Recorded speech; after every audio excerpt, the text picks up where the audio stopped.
initiative. Our topic of discussion for today's session is pre-trial and post-trial procedure in a criminal justice system. Without wasting further time, I will introduce our esteemed speaker for today's session.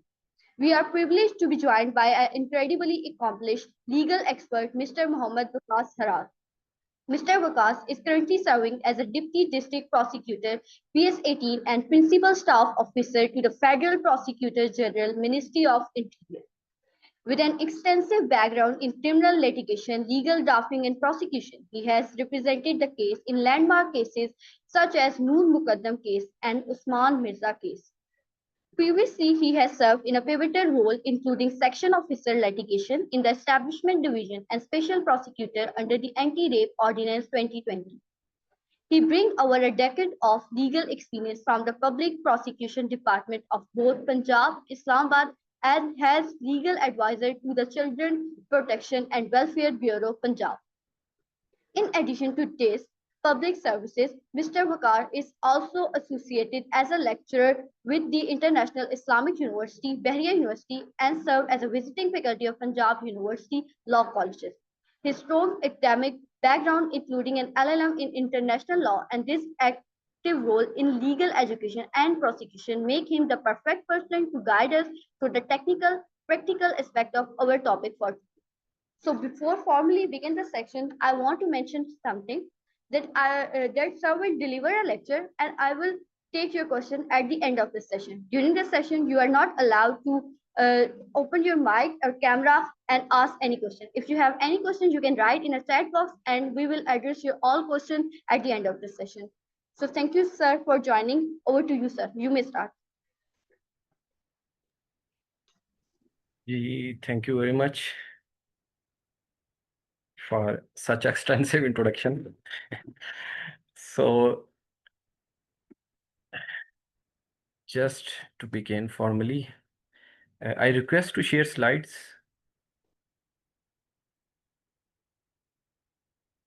Just for the facilitation of our participants.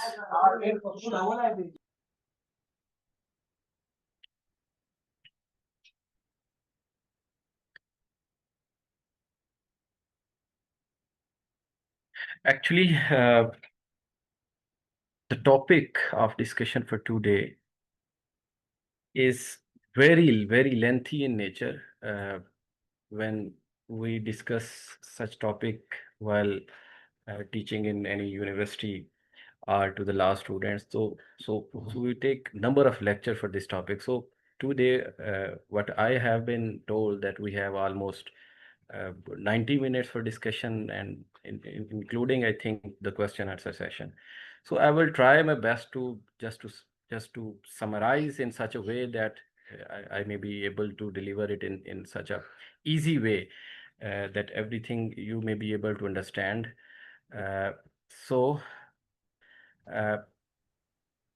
Host, slides are not visible, at least to me. Okay, fine. It's visible now. Okay, ji. Trial. Here in topic, it is mentioned that there is a pre-trial procedure and the post-trial procedure, and what has been missed, that is a middle stage. That is actually the trial, actually the procedure of trial. So in fact, there are 3 stages of a criminal case. What I am told that our major portion of the participants are, I guess, students of law from every section and every semester, like right from the first, second semester till the end of degree. If I have correct understanding, so I will try to make things in such a easy way that it will be easily understandable to even the student of the first semester.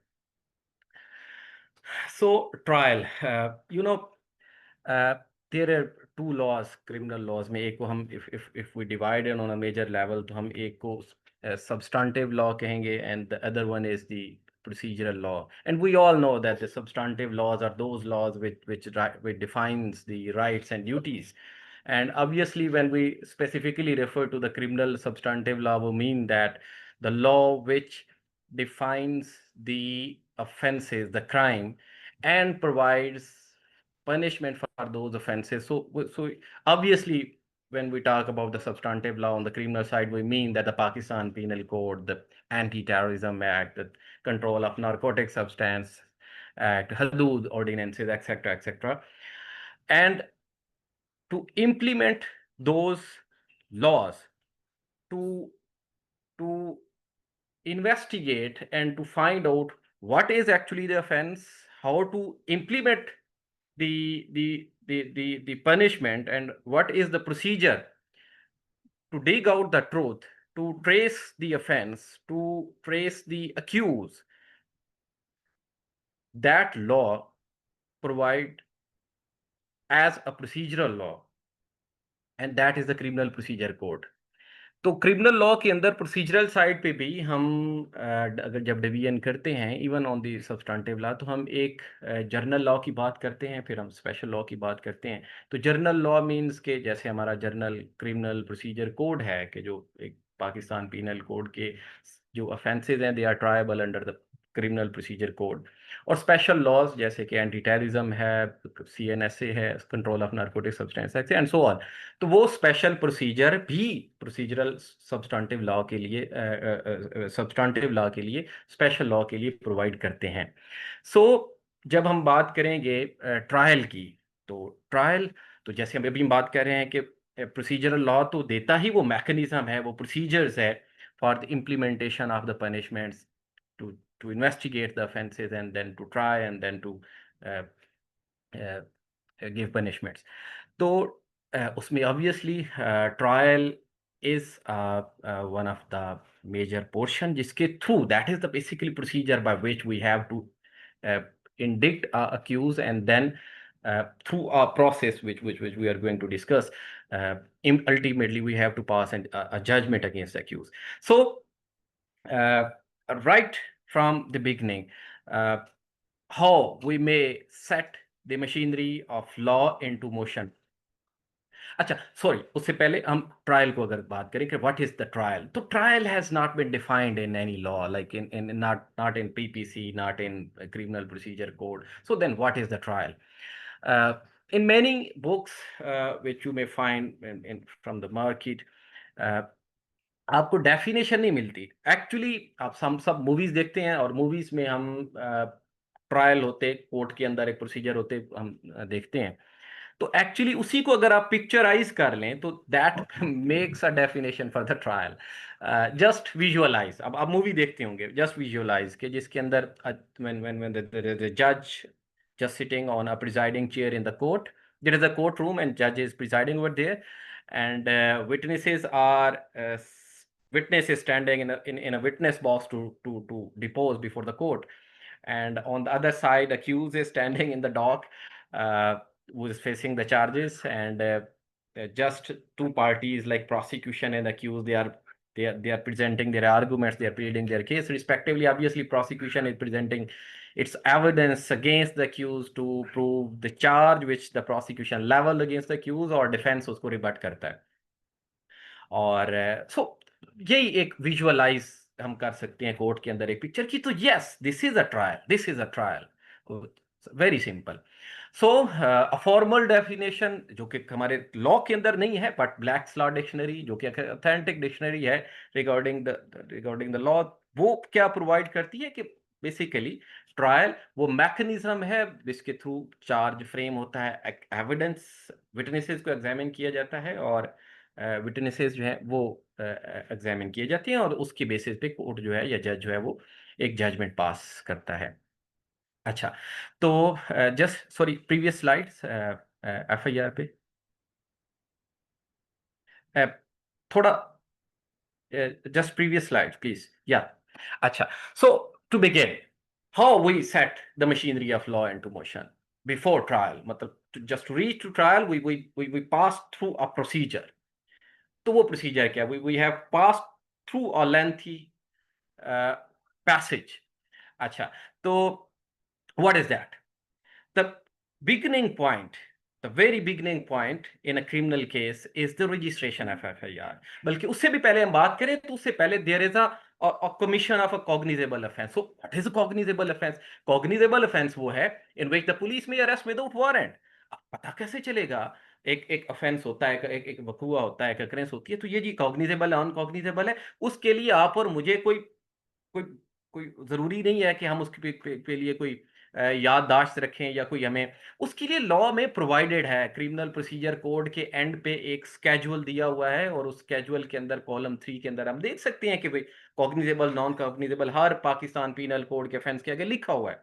तो police obviously वहां से पता है, मैं आपको जाके police को बताऊंगा जी मैं वहां पे खड़ा हुआ था और मेरे साथ रॉबरी हो गई है, अच्छा जी रॉबरी हो गई है, एफआईआर कर सकते हैं कि नहीं, क्रिमिनल केस रजिस्टर कर सकते हैं कि नहीं, तो चेक करना पड़ेगा कॉग्निजेबल है कि नहीं, ठीक है। सीआरपीसी खोलेंगे, उसका शेड्यूल खोलेंगे, उसका कॉलम देखेंगे, 3 में लिखा हो कॉग्निजेबल, यस। कौन सा ऑफेंस बनता है, 392 बनता है, दिस इज कॉग्निजेबल, जी एफआईआर कर। Okay, so what is FIR? FIR is reporting of the cognizable offense to the police either verbally or through a written application. So SHO या any other officer who is working under the direction of the SHO, जो कि आपको commonly आपकी observation में होता है, मुहर्रिर होता है या कोई ड्यूटी ऑफिसर होता है थाने के अंदर। तो upon receiving such information regarding to the cognizable offense, he is bound by law. By law कौन सा? By law that is the section 154 of criminal procedure code. He is bound by law to register your complaint in shape of FIR. वो जो आपकी complaint है, when he enters your complaint in a register, हर थाने के अंदर 25 register होंगे, there are 25 register in every police station, और उनमें से एक एफआईआर का रजिस्टर है।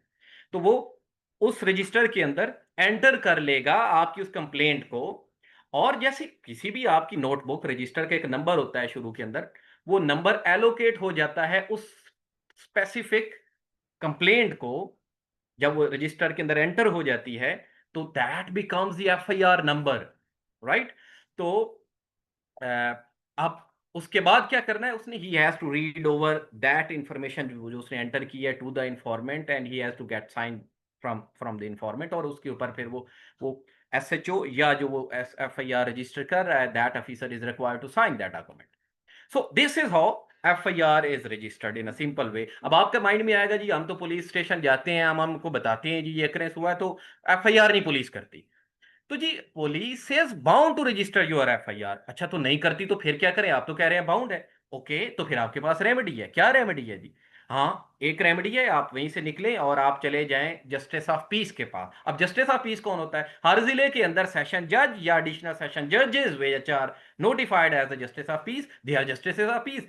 आप उनके खिलाफ पास जाएंगे under section 22A sub section 6 criminal procedure code, आप उनको पटिशन फाइल करेंगे, जिसे हम कचहरी में रेड पटिशन कह रहे होते हैं। लफ्ज रिट वैसे कहना गलत होता है, that is a petition under section 21A2 A6, और उसमें द जस्टिस ऑफ पीस में pass appropriate direction to the police to register your criminal case if from the contents of your complaint a cognizable offense is is made out, then the police is bound to register the FIR. So this is a simple कि जी FIR होना कितना आपकी उस complaint पे जरूरी है। Please next slide.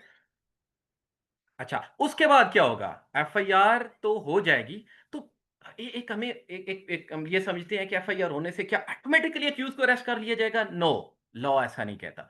Arrest is another thing. If the officer who is investigating your case is considered that for the fair investigation, for the collection of evidence, the physical custody of the accused is necessary, so then yes, it is his prerogative to decide whether to arrest or not.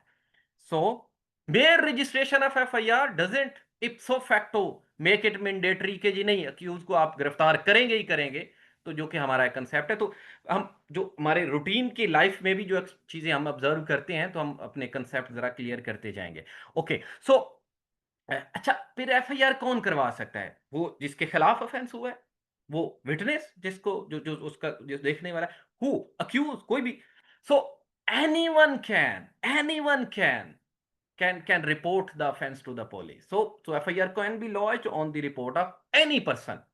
वो अगला वो detail की बातें हैं कि अगर complainant जो है वो कोई भी पासर बाय, कोई पैसेंजर रास्ते से गुजरता होगा तो उसके कॉन्सिक्वेंसेज हो गए, that is another debate. But the point is simply कि आप और मैं रास्ते से गुजर रहे हैं, if we just witness a cognizable offense, so we may report to the police or police may register the FIR even on simple that complaint. Okay, तो अच्छा FIR इस नाम से तो है जी, this is the first information report, और जैसे आप कह रहे हैं सर कि हम राजाता भी कोई FIR दे सकता है, तो क्या ये डॉक्यूमेंट इंपॉर्टेंट है? Legally speaking, theoretically speaking, conviction cannot be based just on the basis of the contents of the FIR.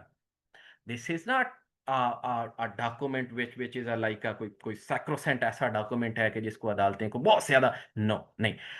But practically, this is a document, this is the first version of the complainant, which provides what?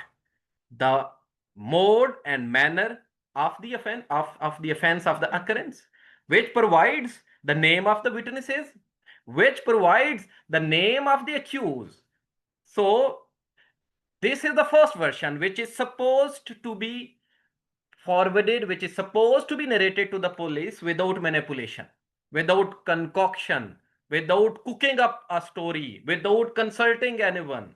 So it presumed to be natural. So practically, this is the foundation upon which the entire structure of a criminal case up to the Supreme Court is built upon. So practically, this is a very important document. और supreme court तक जो अदालतें हैं, they give due consideration to the FIR. So one important point, ठीक है जी, आज आपके कोई अक्रेंस होती है तो हम क्या कितने अरसे बाद रिपोर्ट कर सकते हैं जी? आप सिविल लॉ के अंदर आप पढ़ेंगे, आप स्टूडेंट ऑफ लॉ हैं तो आप लिमिटेशन एक्ट पढ़ेंगे, उसमें आप लिमिटेशंस पढ़ेंगे, 30 days, 90 days, 180 days, 6 month, 1 year, 3 year, 12 year. These are the different limitations in civil cases. But in a criminal case there is a no limitation. आप 50 साल भी ऑफेंस रजिस्टर होने को हो सकता है, but what will be the effect? Delay always constitute a presumption in favor of the accused and against the prosecution. So, but the court basically it takes this delay in such a way that the complainant used that time for cooking up a story, for spreading a wider net on the accused, his opponents. The accused consumed that time and consulted with his lawyer and with other persons just to manipulate the story and to engage and to involve as many persons as he likes, right? तो ऐसा impression जब बनेगा तो obviously वो fatal होगा toward the prosecution. So delay always create a doubt which favor the accused. Please next slide. So briefly, so this is a very important stage, registration of FIR. So अब FIR होगी, then what next? Pre trial में और आगे कैसे चलेंगे? Obviously, after registration of FIR, the case needs investigation, and the section 156 Criminal Procedure Code that provides legal mandate to the police, to the SHO or any other officer.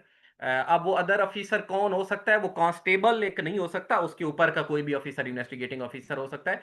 ये हमें पता चलता है बेसिकली पुलिस रूल से, उसका chapter 25 है, वहां से हमें पता चलता है।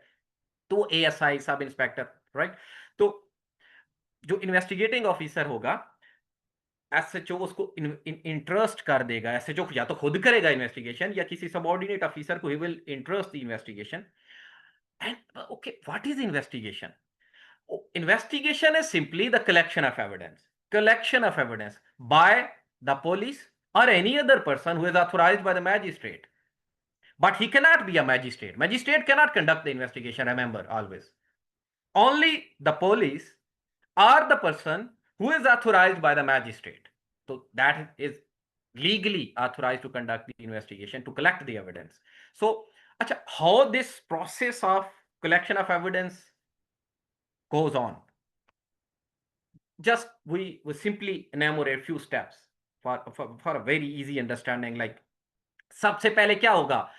Investigating officer will proceed to the place of occurrence. जैसे ही उसको फाइल मिली, उसको पता चला ये ऑफेंस हुआ, एफआईआर हुई है, फाइल उसके हैंड ओवर हुई, और वो पहला काम क्या करेगा, he will proceed to the place of occurrence and he will examine the place of occurrence, examine the place of occurrence।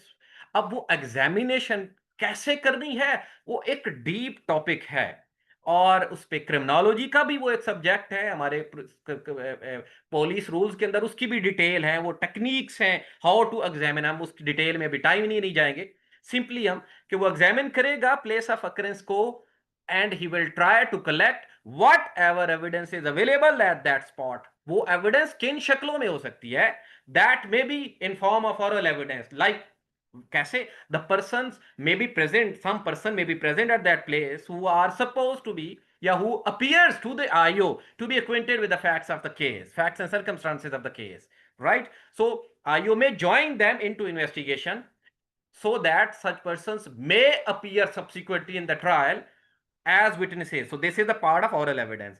IO may find there some documentary evidence, कुछ documents वहां पे पड़े हुए हैं, फ्रॉड का कोई लाइक केस है, forgery का कोई केस है, so he may collect such like documents.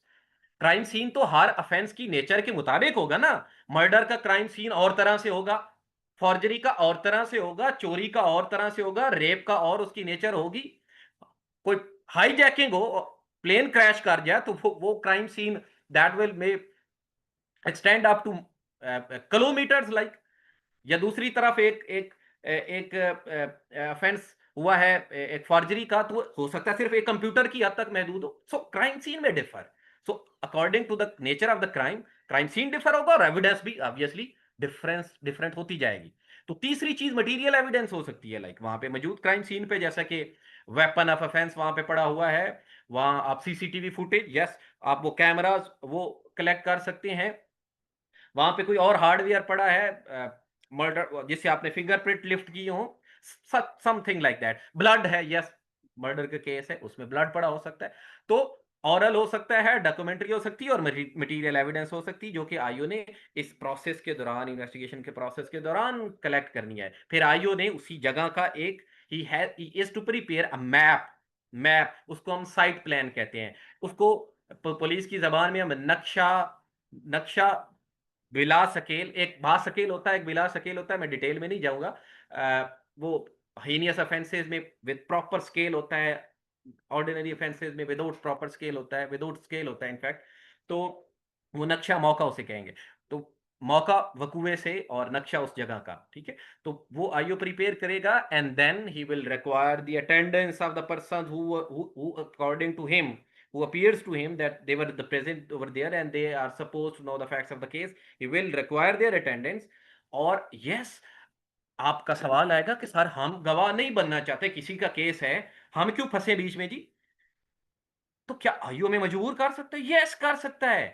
He may issue a return order under section 160 CRPC to you, and if you will not comply the order, that is also an offense under PPC, disobeying the order of a public servant duly issued under the legal authority, that is an offense, right? तो he may compel you to be to become a witness legally भी, और वैसे religiously तो आपकी duty है ही है, आपका religion आपको कहता है, वो तो आपकी वैसी जिम्मेदारी है। अच्छा, तो फिर उसके बाद क्या करेगा कि उन विटनेसेस की he will examine them orally, और he will record their statement under section 161 CRPC, right? उस स्टेटमेंट को वो विटनेस साइन नहीं करता, आईओ उसको साइन जरूर करता है, राइट? और वो स्टेटमेंट रिकॉर्ड का हिस्सा। अब ये स्टेटमेंट कहां लिखी जा रही है? आईओ ये जो सारा काम कर रहा है, ये इन्वेस्टिगेशन जो कर रहा है, हवा में कर रहा है, कहीं लिख भी रहा है? Yes, he is writing everything, every point, every step. कहां पे? In his diary. अच्छा, डायरी उसकी जो है हमारी डायरी की तरह है? नहीं, उसकी डायरी एक प्रिस्क्राइब्ड फॉर्म में है। अच्छा जी, उस डायरी का नाम क्या है फिर? उस डायरी को हम केस डायरी कहते हैं, पुलिस की जबान में या कचहरी में उसको जिमनी कहते हैं। He is writing every step of his investigation in his case diary, right? अच्छा, ये करने के बाद फिर आगे आइए और क्या करेगा? ओके, वहां पे अगर उसको if you find some suspects, तो उनकी वो सर्च कर सकता है, सर्च करेगा, अच्छा तलाशी ले सकता है। ओके, कोई जगह उसको किसी भी जगह पे सर्च करनी है, ओके, हाँ, जगह पे सर्च करने के लिए आप कहेंगे जी वारंट लेगा कि नहीं लेगा? कि अगर वो ये समझे कि इनफ टाइम है, कोई शहादत जाया होने का खतरा नहीं है, okay, then he will go to magistrate and will get the search warrant and ठीक है, उस प्लेस को सर्च करेगा. But if he considered, okay, if he will consume a time to get the search warrant and the evidence may disappear in that period, he is not supposed to take search warrant or evidence जाया होने देगा, नहीं. He is authorized by law under section 165 to search that place. अच्छा, उस जगह की search करने के बाद या किसी पर्सन की सर्च करने के बाद क्या करता है, जो कुछ आपसे मिलेगा ना उसको, तो उसकी एक इन्वेंटरी बनाएगा, एक लिस्ट बनाएगा. ठीक है जी, उस लिस्ट को is bound to associate to person. Law में तो लिखा हुआ जी वो रिस्पेक्टेबल पर्सन होने चाहिए और वो उसी विसिनिटी के भी होने चाहिए, लेकिन सम टाइम ऑब्वियसली ये प्रैक्टिकली पॉसिबल नहीं होता. तो जो उसको मिल जाएंगे ना, वो दो गवाह उसके एसोसिएट कर लेगा.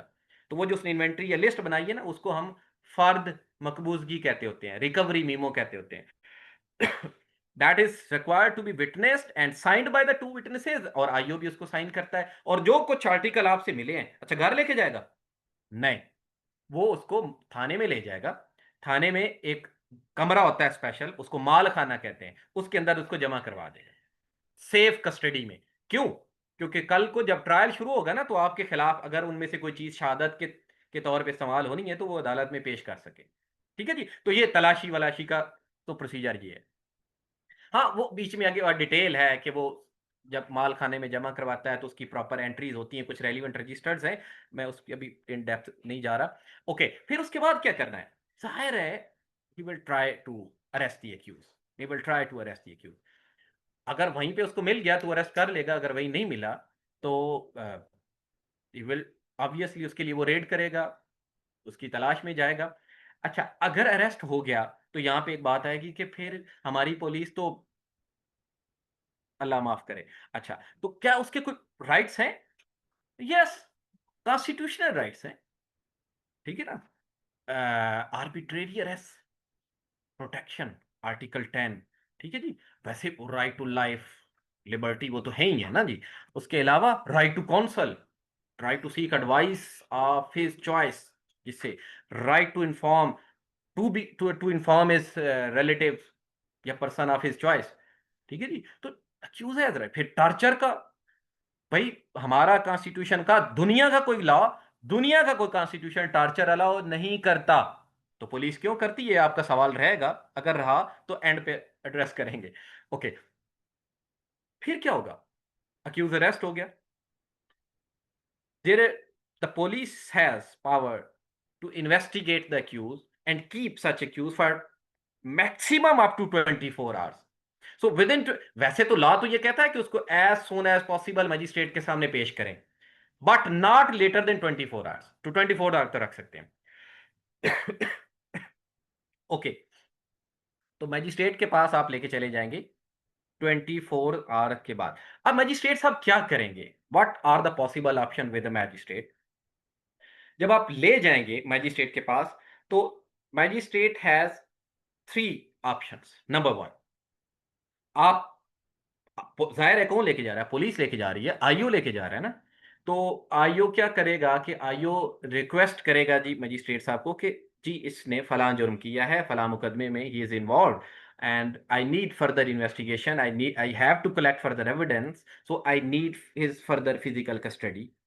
Okay, if the magistrate agree with the request of the IO, and this request is, याद रखिएगा, this request is required to be forwarded through public prosecutor to the magistrate.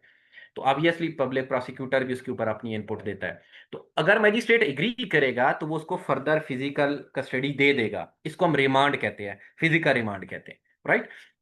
अगर मैजिस्ट्रेट डिसएग्री करेगा, but वो ये समझता है कि yes there is enough material on the file, there is enough incriminating evidence and connecting evidence against accused on file, but further physical custody is unnecessary for the police, तो वो उसको क्या करेगा? जेल भेज देगा. इसको हम कहते हैं जुडिशियल रिमांड. और तीसरा, magistrate, if magistrate considers, it forms an opinion that there is deficient evidence, there is no link of the accused with the occurrence. और वो ओपिनियन कहां से बना रहा है? वो जो मैजिस्ट्रेट को पुलिस जिमनिया लेके गई है, इन्वेस्टिगेशन का प्रोसीडिंग मजिस्ट्रेट के सामने पेश की है, वो जो 24 आवर में उसने किया है, तो मजिस्ट्रेट अगर ये ओपिनियन बनाए कि इसके खिलाफ इंक्रीमेंटिंग एविडेंस कम है, तो मैजिस्ट्रेट में डिस्चार्ज रिलीज सच एक्यूज, हाँ, वाइल टेकिंग बॉन्ड विद और विदाउट श्योरिटीज, के जी अगर कल को आपके खिलाफ एविडेंस आ जाती है तो obviously you will face the music. Next slide please. अच्छा, तो मैं बड़ा ब्रीफ कर रहा हूँ, कोशिश कर रहा हूँ इसको। अच्छा, अब इफ द एक स्टेज इंपॉर्टेंट यहाँ पे आती है, जो कंफ्यूज करती है हमारे स्टूडेंट्स को, इवन प्रैक्टिशनर को भी सम टाइम। अच्छा, तो कन्फेशन, अब if the accused wants to confess the guilt, तो फिर कैसे होगा? कुछ बेवकूफ इन्वेस्टिगेटिंग ऑफिसर क्या करेंगे कि वो उनकी उसकी वो लिख लेंगे, कन्फेशन रिकॉर्ड कर लेंगे, खुद लिख लेंगे, और इस तरह से कि जी it will be produce against the accused during the trial. भाई लॉ में confession before police is no confession at all. आप कानून शहादत लॉ के स्टूडेंट हैं, आप पढ़ा होगा आपने आर्टिकल 38 में, even confession in custody of the police is inadmissible. आप और मैं भी मिलने जाए ना मुलाकात के लिए, और आप और मेरे से थाने के अंदर अगर वो कन्फेशन करता है, तो that is in custody of police, inadmissible. So what the IO is supposed to do, what the IO is supposed to follow the procedure to make the confession admissible.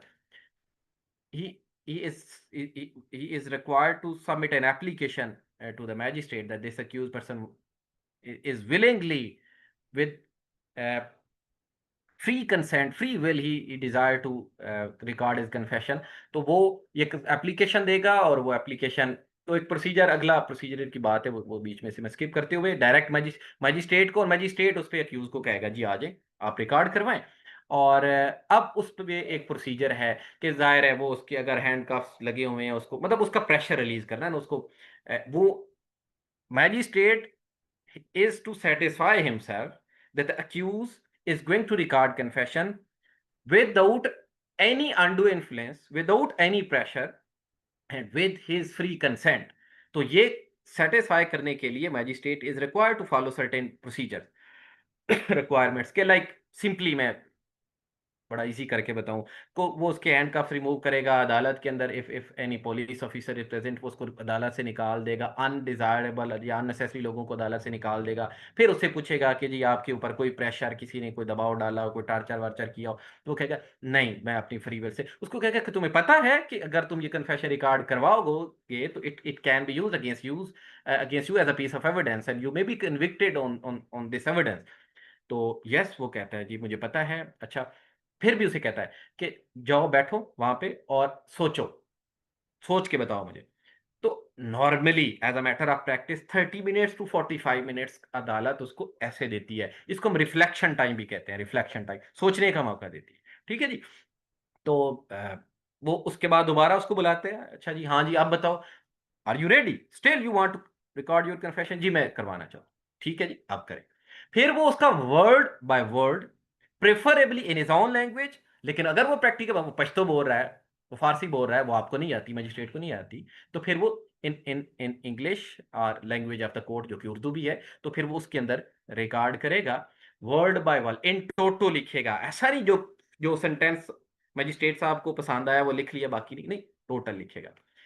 जब रिकॉर्ड कर लेगा तो उसके and पे एक अपना certificate भी देगा, मेंशन करेगा कि ये मेरी प्रेजेंस में उसी के अल्फाज में लिखी गई, जो कुछ उसने बोला वही लिखा गया, और उसकी फ्री कंसेंट के साथ लिखी गई।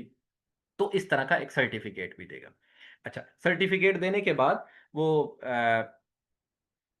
फिर पुलिस को कभी हैंड ओवर नहीं करेगा, फिर उसको जेल ही भेजेगा। तो ये बात याद रखनी है। ठीक है जी। सो दीज आर फॉर्मेलिटीज, मैंने बड़ा सिंपल बताया। वैसे लॉ के अंदर 164 364 एक high court rules and order में पूरा चैप्टर है, वहां पे मेंशन हुआ है। नंबर ऑफ जजमेंट्स हैं जिसमें यही प्रोसीजर, यही बातें रीइटरेट हुई हुई हैं, तो वो आप वहां से भी देख सकते हैं। तो सिंपली आई होप आपको इस हद तक समझ आ गई होगी। तो ये फॉर्मेलिटी रिकॉर्ड करने के बाद अच्छा, कब कन्फेशन अक्यूज के खिलाफ इनएडमिसिबल या इस्तेमाल नहीं हो सकती? Obviously number one, confession which is the result of an inducement, threat, pressure right, promise के जी आप हम मैं आपको बचा लूंगा। आर्टिकल 37 है कानूनी शहादत का। कन्फेशन बिफोर पुलिस नहीं हो सकती, इन कस्टडी ऑफ पुलिस नहीं हो सकती। ठीक है जी। हाँ, क्या को अक्यूज के खिलाफ हो सकती है? को अक्यूज के खिलाफ, आपके खिलाफ तो हो ही सकती है। फिर को अक्यूज के खिलाफ वो सिंपली एक सर्कमस्टेंशियल एविडेंस होती है, उसका वैसे कोई प्रैक्टिकली वैल्यू नहीं होती, कोई एविडेंशियल वैल्यू बस वेरी वेरी वीक। बाकी दो तीन तरह की कन्फेशन होती है, आपको पता ही है। एक अदालत के सामने जो कर रहे हैं तो उसको हम जुडिशियल कहते हैं। आप और मैं, उसके दोस्त हैं, हमारे सामने कर रहा है इसलिए कि यार ये बंदा बचा लेगा तो उसको एक्स्ट्रा जुडिशियल हम कहते हैं। हाँ, एक वो भी होती है क्या, मैजिस्ट्रेट इन्वेस्टिगेशन के दौरान की, बाद में मुकर गए, अदालत में जब ट्रायल किया मुकर गए, उसको हम रिट्रैक्टेड कन्फेशन कहते हैं। Okay, please next.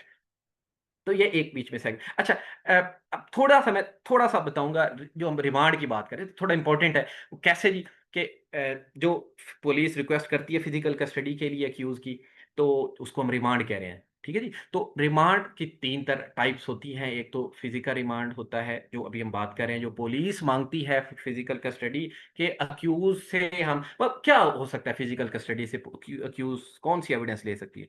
Fingerprint, okay. DNA match करवाना है, वो सैंपल लेके जाने हैं, ओके। और फोटोज्योमेट्रिक टेस्ट करवाना है, ठीक है जी। ये लाइन डिटेक्टिंग टेस्ट वो करवाना है। अ, हाँ, वेपन ऑफ ऑफेंस वो उसके ले जाना है, वो रिकवर करवा सकता है, okay. So these are the reasons जिसके लिए जो जो जस्टिफिकेशंस होती हैं फिजिकल रिमांड की। दूसरा, जुडिशियल रिमांड की हमने बात की कि जैसे वो अदालत भेज देती है उसको जेल के अंदर। एक ट्रांजिट रिमांड भी होता है कि मुलजिम एक जिले के अंदर उसके खिलाफ एफआईआर है और वो दूसरे डिस्ट्रिक्ट के अंदर, if that is found by the police and police wants to take that accused, मतलब Lahore to Islamabad for example, तो वो पुलिस मैजिस्ट्रेट जो है, अब ज़ाहिर है इस्लामाबाद की पुलिस लाहौर गई है, तो इसकी जो रिस्ट्रिक्शन तो लाहौर में नहीं है ना। तो लीगल बैकिंग कैसे होगी कि वो वहां जहां से अरेस्ट किया उसको वहां के मैजिस्ट्रेट के सामने पेश करेंगे, उससे रिमांड लेंगे, उस रिमांड ऑर्डर लेके आएंगे, तो वो फिर उस ऑर्डर के थ्रू इस्लामाबाद उसको ला सकते हैं। इसको हम ट्रांजिट रिमांड भी कहते हैं। अच्छा, तो पुलिस जब ये रिमांड सीख करती है तो एप्लीकेशन ड्राफ्ट करती है, उसको कचहरी की जबान में पर्चा रिमांड कहते हैं। ये पर्चा रिमांड जो होता है डायरेक्ट मजिस्ट्रेट के पास नहीं लेके जाना, आईओ ने ये पब्लिक प्रोसिक्यूटर के पास ले जाना। पब्लिक प्रोसिक्यूटर उसके ऊपर अपना एक टेस्ट लगाता है कि जी ये पुलिस की रिक्वेस्ट ठीक है क्या गलत है। उस टेस्ट को हम थ्रेशोल्ड कहते हैं। उस थ्रेशोल्ड टेस्ट के अंदर पब्लिक प्रोसिक्यूटर बताता है कि जी मजिस्ट्रेट को, वो मेंशन करता है कि this is the available evidence against the accused, this evidence is expected from the accused, if you may please grant us the physical remand. और तीसरी चीज, वो आईओ को भी एक लाइन ऑफ इंक्वायरी देता है इसी के अंदर कि ये इस एविडेंस, इस एविडेंस के you you have to find out the different aspects like. तो ये एक टेस्ट के अंदर वो तीन चार चीजें मेंशन करता है, जिसको थ्रेशोल्ड टेस्ट कहते हैं। अच्छा, ये रिमांड टोटल टोटल 15 डेज का हो सकता है। फिजिकल रिमांड टोटल 15 डेज का हो सकता है। तो ऐसा नहीं है कि आप लेके गए 15 डेज की एप्लीकेशन, 24 घंटे तो पहले ही रखा है ना। अच्छा, कुछ मेरे दोस्त कंफ्यूज होंगे कचहरी के अंदर जो हैं या जो जा रहे हैं जाएंगे, कि वो जब भी पुलिस की ये एप्लीकेशन जिसको पर्चा रिमांड कहते हैं देखेंगे, उसके ऊपर लिखा होगा दरखास्त बराए जिस्मानी रिमांड 14 यौम, 14। तो भाई सर आप तो 15 कह रहे हैं, तो वो क्यों जी? 24 घंटे आप गुजार चुके हैं, एक दिन गुजर चुका है, तो बाकी बचे ही 14 डेज ना। तो फिर इसलिए पुलिस जो है वो 14 डेज ही डिमांड करती है। तो magistrate is not suppose to grant 14 days remand as a whole, वो पीस मील में देगा, 2 दिन, 1 दिन, 3 दिन। फिर वो भी अक्यूज को प्रोड्यूस करना जरूरी है, जिमनिया लेके जाना जरूरी है। मैजिस्ट्रेट अपने घर पे अपनी रिहाइश पे नहीं देगा, सॉलिड जस्टिफिकेशन देखेगा, अक्यूज को राइट देगा कि ही मे रेज ऑब्जेक्शन, ये पुलिस मारती है, टॉर्चर बड़ा करती है, एक्सेट्रा एक्सेट्रा। और उन ऑब्जेक्शन को डिसाइड करेगा, उस ऑर्डर में रीजन लिखेगा कि मैं क्यों रिमांड दे रहा हूं, उस ऑर्डर की एक कॉपी सेशन जज को भेजेगा। तो ये सारी गाइडलाइंस हैं। ये एक गुलाम सरवर केस है बड़ा मशहूर, पीसीआर जे 1985 पेज उसका है 2588, बड़ा मशहूर केस है। उसके अंदर ये सारी गाइडलाइंस दी हुई है, ये police high court rules and orders में भी मेंशन हुई हुई है यही गाइडलाइन। सो अच्छा, फीमेल अक्यूज हो तो उसका फिर क्या करेंगे? एक तो ये फीमेल अक्यूज होगी तो उसका remand will be admissible only in 2 cases, 2 offences, murder, डकैती, इसके अलावा नहीं। ठीक है जी। दूसरा, अच्छा, तो बाकी रॉबरी उसने की है, उसने चोरी की हुई है, उसके और कोई ऑफेंस है, फॉर्जरी का है, तो इन्वेस्टिगेशन कैसे करेंगे? जेल में जाके करेंगे। उसके लिए क्या होगा प्रोसीजर? जेलर एक अप्रोप्रिएट उसका इन्वायरमेंट देगा, उसको मतलब फैसिलिटेट करेगा, और वो इन्वेस्टिगेशन भी in presence of a lady constable और अ person of a jail authority, वो उसकी मौजूदगी में होगी। अच्छा, अगर उसको जेल से बाहर ले जाना हो इन्वेस्टिगेशन के लिए, तो फिर जी ले जा सकते हैं, but with special order of the magistrate in the company of a female lady constable। अच्छा, रात बाहर रख सकते हैं इन्वेस्टिगेशन के लिए? No, female accused cannot be kept out of the jail premises from sunset to sunrise simply। so please next। uh, अच्छा, तो क्विकली क्विकली, अच्छा, अगर पुलिस इस इन्वेस्टिगेशन के दौरान reach to the opinion, to the conclusion that there is deficient evidence, या accused is innocent, किसी ने झूठी खबर दे दी थी, उसके खिलाफ एफआईआर करवा दी थी, तो क्या पुलिस के पास पावर है रिलीज करने की? यस। आप जाते हैं ना, देखते हैं थाने से आप ही जाके बंदा ले आते हैं ऊपर से, वो अलग बात है कैसे ले आते हैं उस डिटेल में हम नहीं जाएंगे, आप बड़े चैनल इस्तेमाल करते होंगे। तो पुलिस के पास पावर है अंडर सेक्शन 169, वो रिलीज कर सकती है आपसे आपसे श्योरिटी बॉन्ड लेके या ना लेके।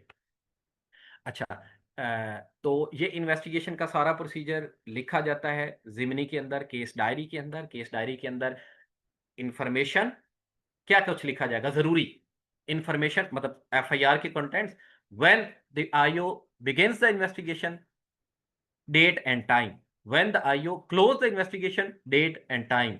What the places visited by the IO, what the IO collected the evidence during investigation, and summary of that investigation in each case diary। वो ये सब कुछ मेंशन करता है। These are called the essentials elements of the case diary। अच्छा, ये अच्छा complete हो गया, तो फिर क्या करेंगे? अगर तो इन्वेस्टिगेशन एसएचओ के अलावा किसी आईओ ने की है, मतलब किसी सब इंस्पेक्टर ने की है, एएसआई ने की है, he is suppose to write down his concluding case diary, उसको हम कचहरी की जबान में चलानी जिमनी कहते हैं, right? And he will submit the entire is investigation to the SHO. Other than SHO कोई आयोग इन्वेस्टिगेशन की फाइनल रिपोर्ट नहीं बना सकता, याद रखिएगा। फाइनल इन्वेस्टिगेशन रिपोर्ट, जिसको हम चालान भी कहते हैं, that is always prepared by the SHO and it is submitted to the magistrate but through public prosecutor. अब ये रिपोर्ट प्रिपेयर होती है अंडर सेक्शन 173 सीआरपीसी, ठीक है ना जी, या चालान जिसको हम कह रहे हैं, right? There are different types of challan. एक होता है अबूरी चालान, आपने सुना होगा, इंटरम चालान। इंटरम चालान पहले 14 डेज में पुलिस अगर इन्वेस्टिगेशन कंप्लीट नहीं कर पाती तो 14 डेज में वो चालान सबमिट करेगी। अच्छा, 14 डेज में नहीं, थोड़ा सा और टाइम चाहिए। यस, द आईओ में रिगार्ड द रीजन, और उसको 3 दिन और मिल सकते हैं ग्रेस पीरियड के तौर पे, तो मतलब मैक्सिमम 17 डेज हो गए। तो उसमें उसने एक रिपोर्ट कोर्ट को देनी है। मर्डर केसेस होते हैं, लेंथी होते हैं, जरूरी नहीं है कि इन्वेस्टिगेशन कंप्लीट हो जाए, तो इसलिए, लेकिन 17 डेज के अंदर वो जो रिपोर्ट देगा उसको हम इंटरम चालान कहते हैं, अबूरी चालान कचहरी की जबान में इसे कहते हैं। फिर इनकम्प्लीट चालान होता है कि ये इनकम्प्लीट भी है, ये इंटरम इटसेल्फ इनकम्प्लीट है, लेकिन ऐसा भी हो सकता है महीना, 2 महीने, 3 महीने के बाद, 4-5 आपके अक्यूज पर्सन थे, एक अरेस्ट हुआ, उसकी हद तक पुलिस ने रिपोर्ट जमा की, फिर दूसरा अरेस्ट हुआ, दूसरे की हद तक रिपोर्ट जमा की, तो ये इस तरह की रिपोर्ट्स जो है वो इनकम्प्लीट हैं। हाँ, कंप्लीट छोटा सा ऑफेंस था जी, आपसे वेपन पकड़ा गया, इलीगल पिस्टल पकड़ा गया, complete investigation in one go, complete challan. और उसके बाद सॉरी, थोड़ा one slide. Decía por último, que más, porque sí vive.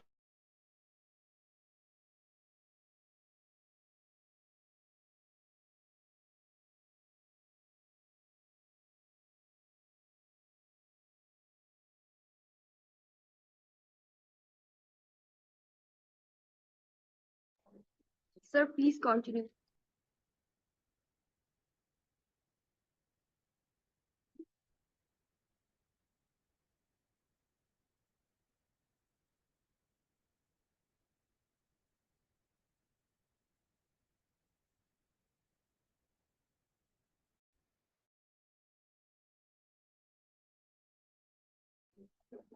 Sir, you are not audible. Your mic is on mute.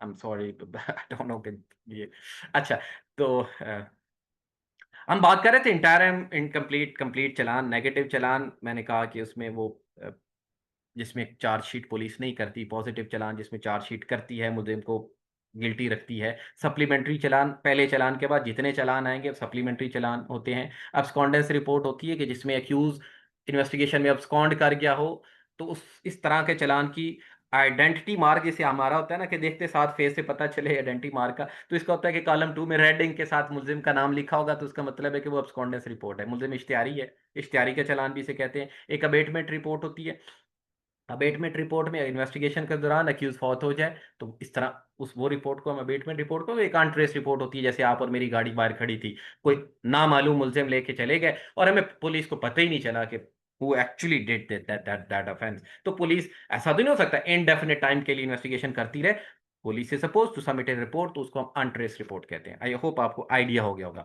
सो इसके बाद क्या होगा ये अब प्री ट्रायल पे बात कर रहे हैं अब इन्वेस्टिगेशन तो पूरी हो चुकी है फाइनल इन्वेस्टिगेशन रिपोर्ट बन गई है ना जिसको चालान कह रहे हैं अब ये सबमिट होनी है through public prosecutor to the match अच्छा बीच में ये पब्लिक प्रोसिक्यूटर कहां से आ गया जी और इसका काम क्या है लिखा हुआ है 173 में थ्रू पब्लिक प्रोसिक्यूटर काम कहां लिखा हुआ है जी इसका वो करता क्या है इसके ऊपर ये हर सूबे के अंदर प्रोसिक्यूशन एक्ट्स हैं पंजाब का केपी का बलूचिस्तान का सिंध का हर एक का अपना अपना है अभी इस्लामाबाद का जहां पे हम काम कर रहे हैं उसके अंदर उनकी ड्यूटीज हैं कि उसने उस चालान को स्क्रूटनाइज करना है and the prosecutor is to find out all the of the deficiencies during the investigation and he direct to the police to remove those deficiencies मतलब सिंपल वर्ड में प्रोसिक्यूटर का काम क्या है पुलिस का स्टेट का केस स्ट्रेंथन करना defects free बनाना Y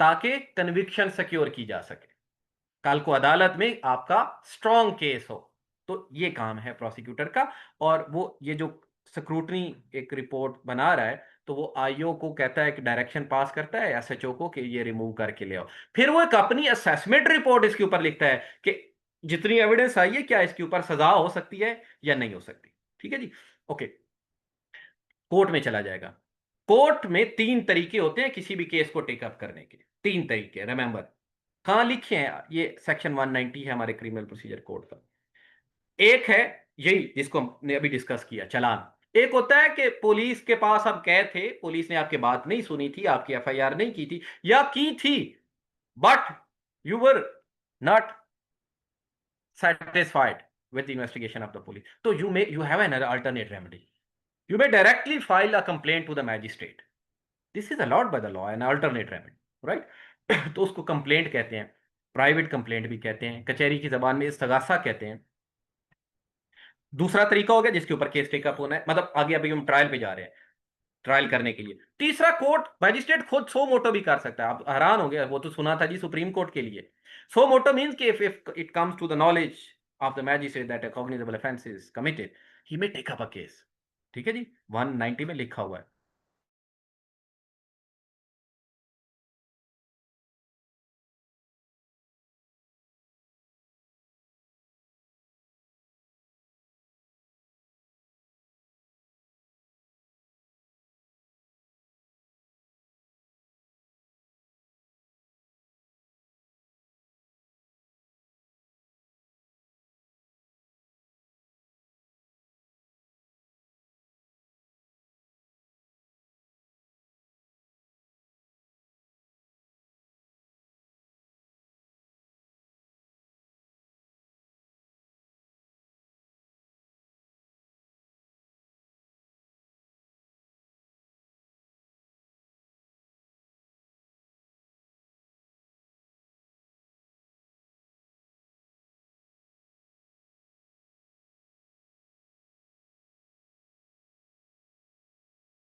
Uh, are you-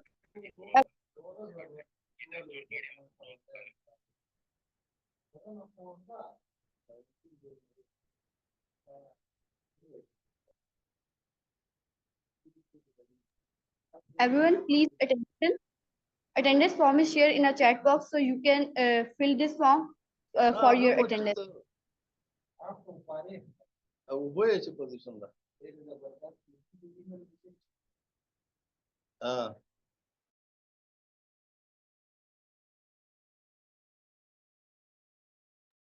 Sir will be joining a meeting in a while, so please show professionalism and patience.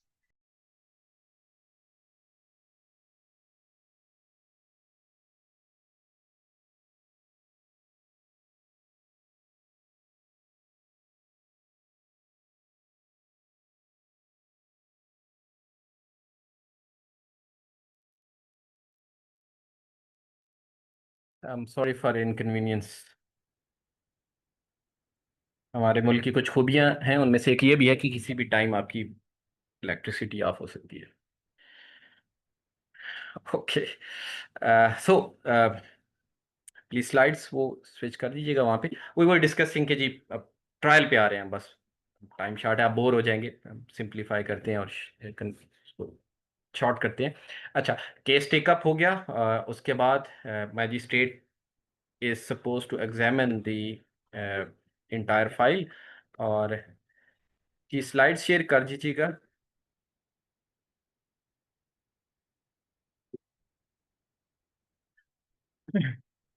चलें जी, जब तक स्लाइड शेयर हो रही है हम डिस्कस करते हैं, कंटिन्यू करते हैं. अच्छा, तो उसके बाद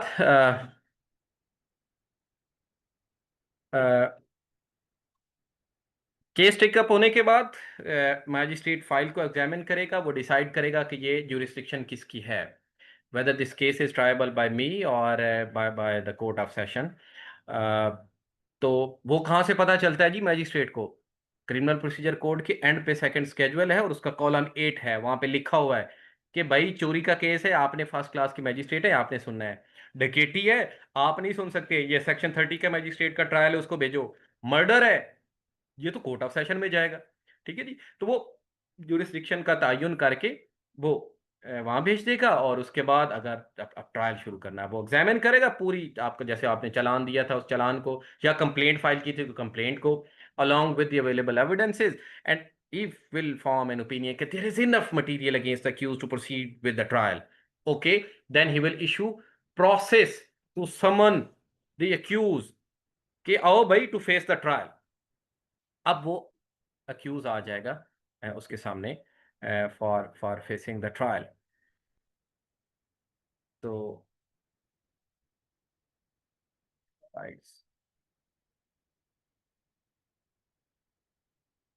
जी होस्ट, आई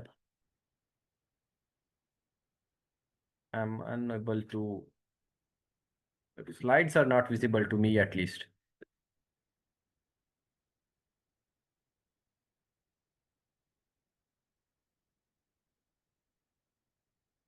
अच्छा, आपको विजिबल हैं, ठीक है. चलें, आपको विजिबल हैं तो फिर आप मुझे नहीं भी हैं तो ठीक है, नो इशू. आप एज पर हम प्रोसीड करते जाएंगे तो आगे उनको आप मूव कर दीजिएगा.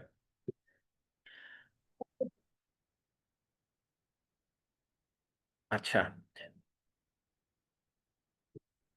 तो हम अभी अब हम ट्रायल पे आ गए हैं. मैजिस्ट्रेट साहब ने बुला लिया है उनको कि आ जाएं जी, आप अभी फेस करें ट्रायल को.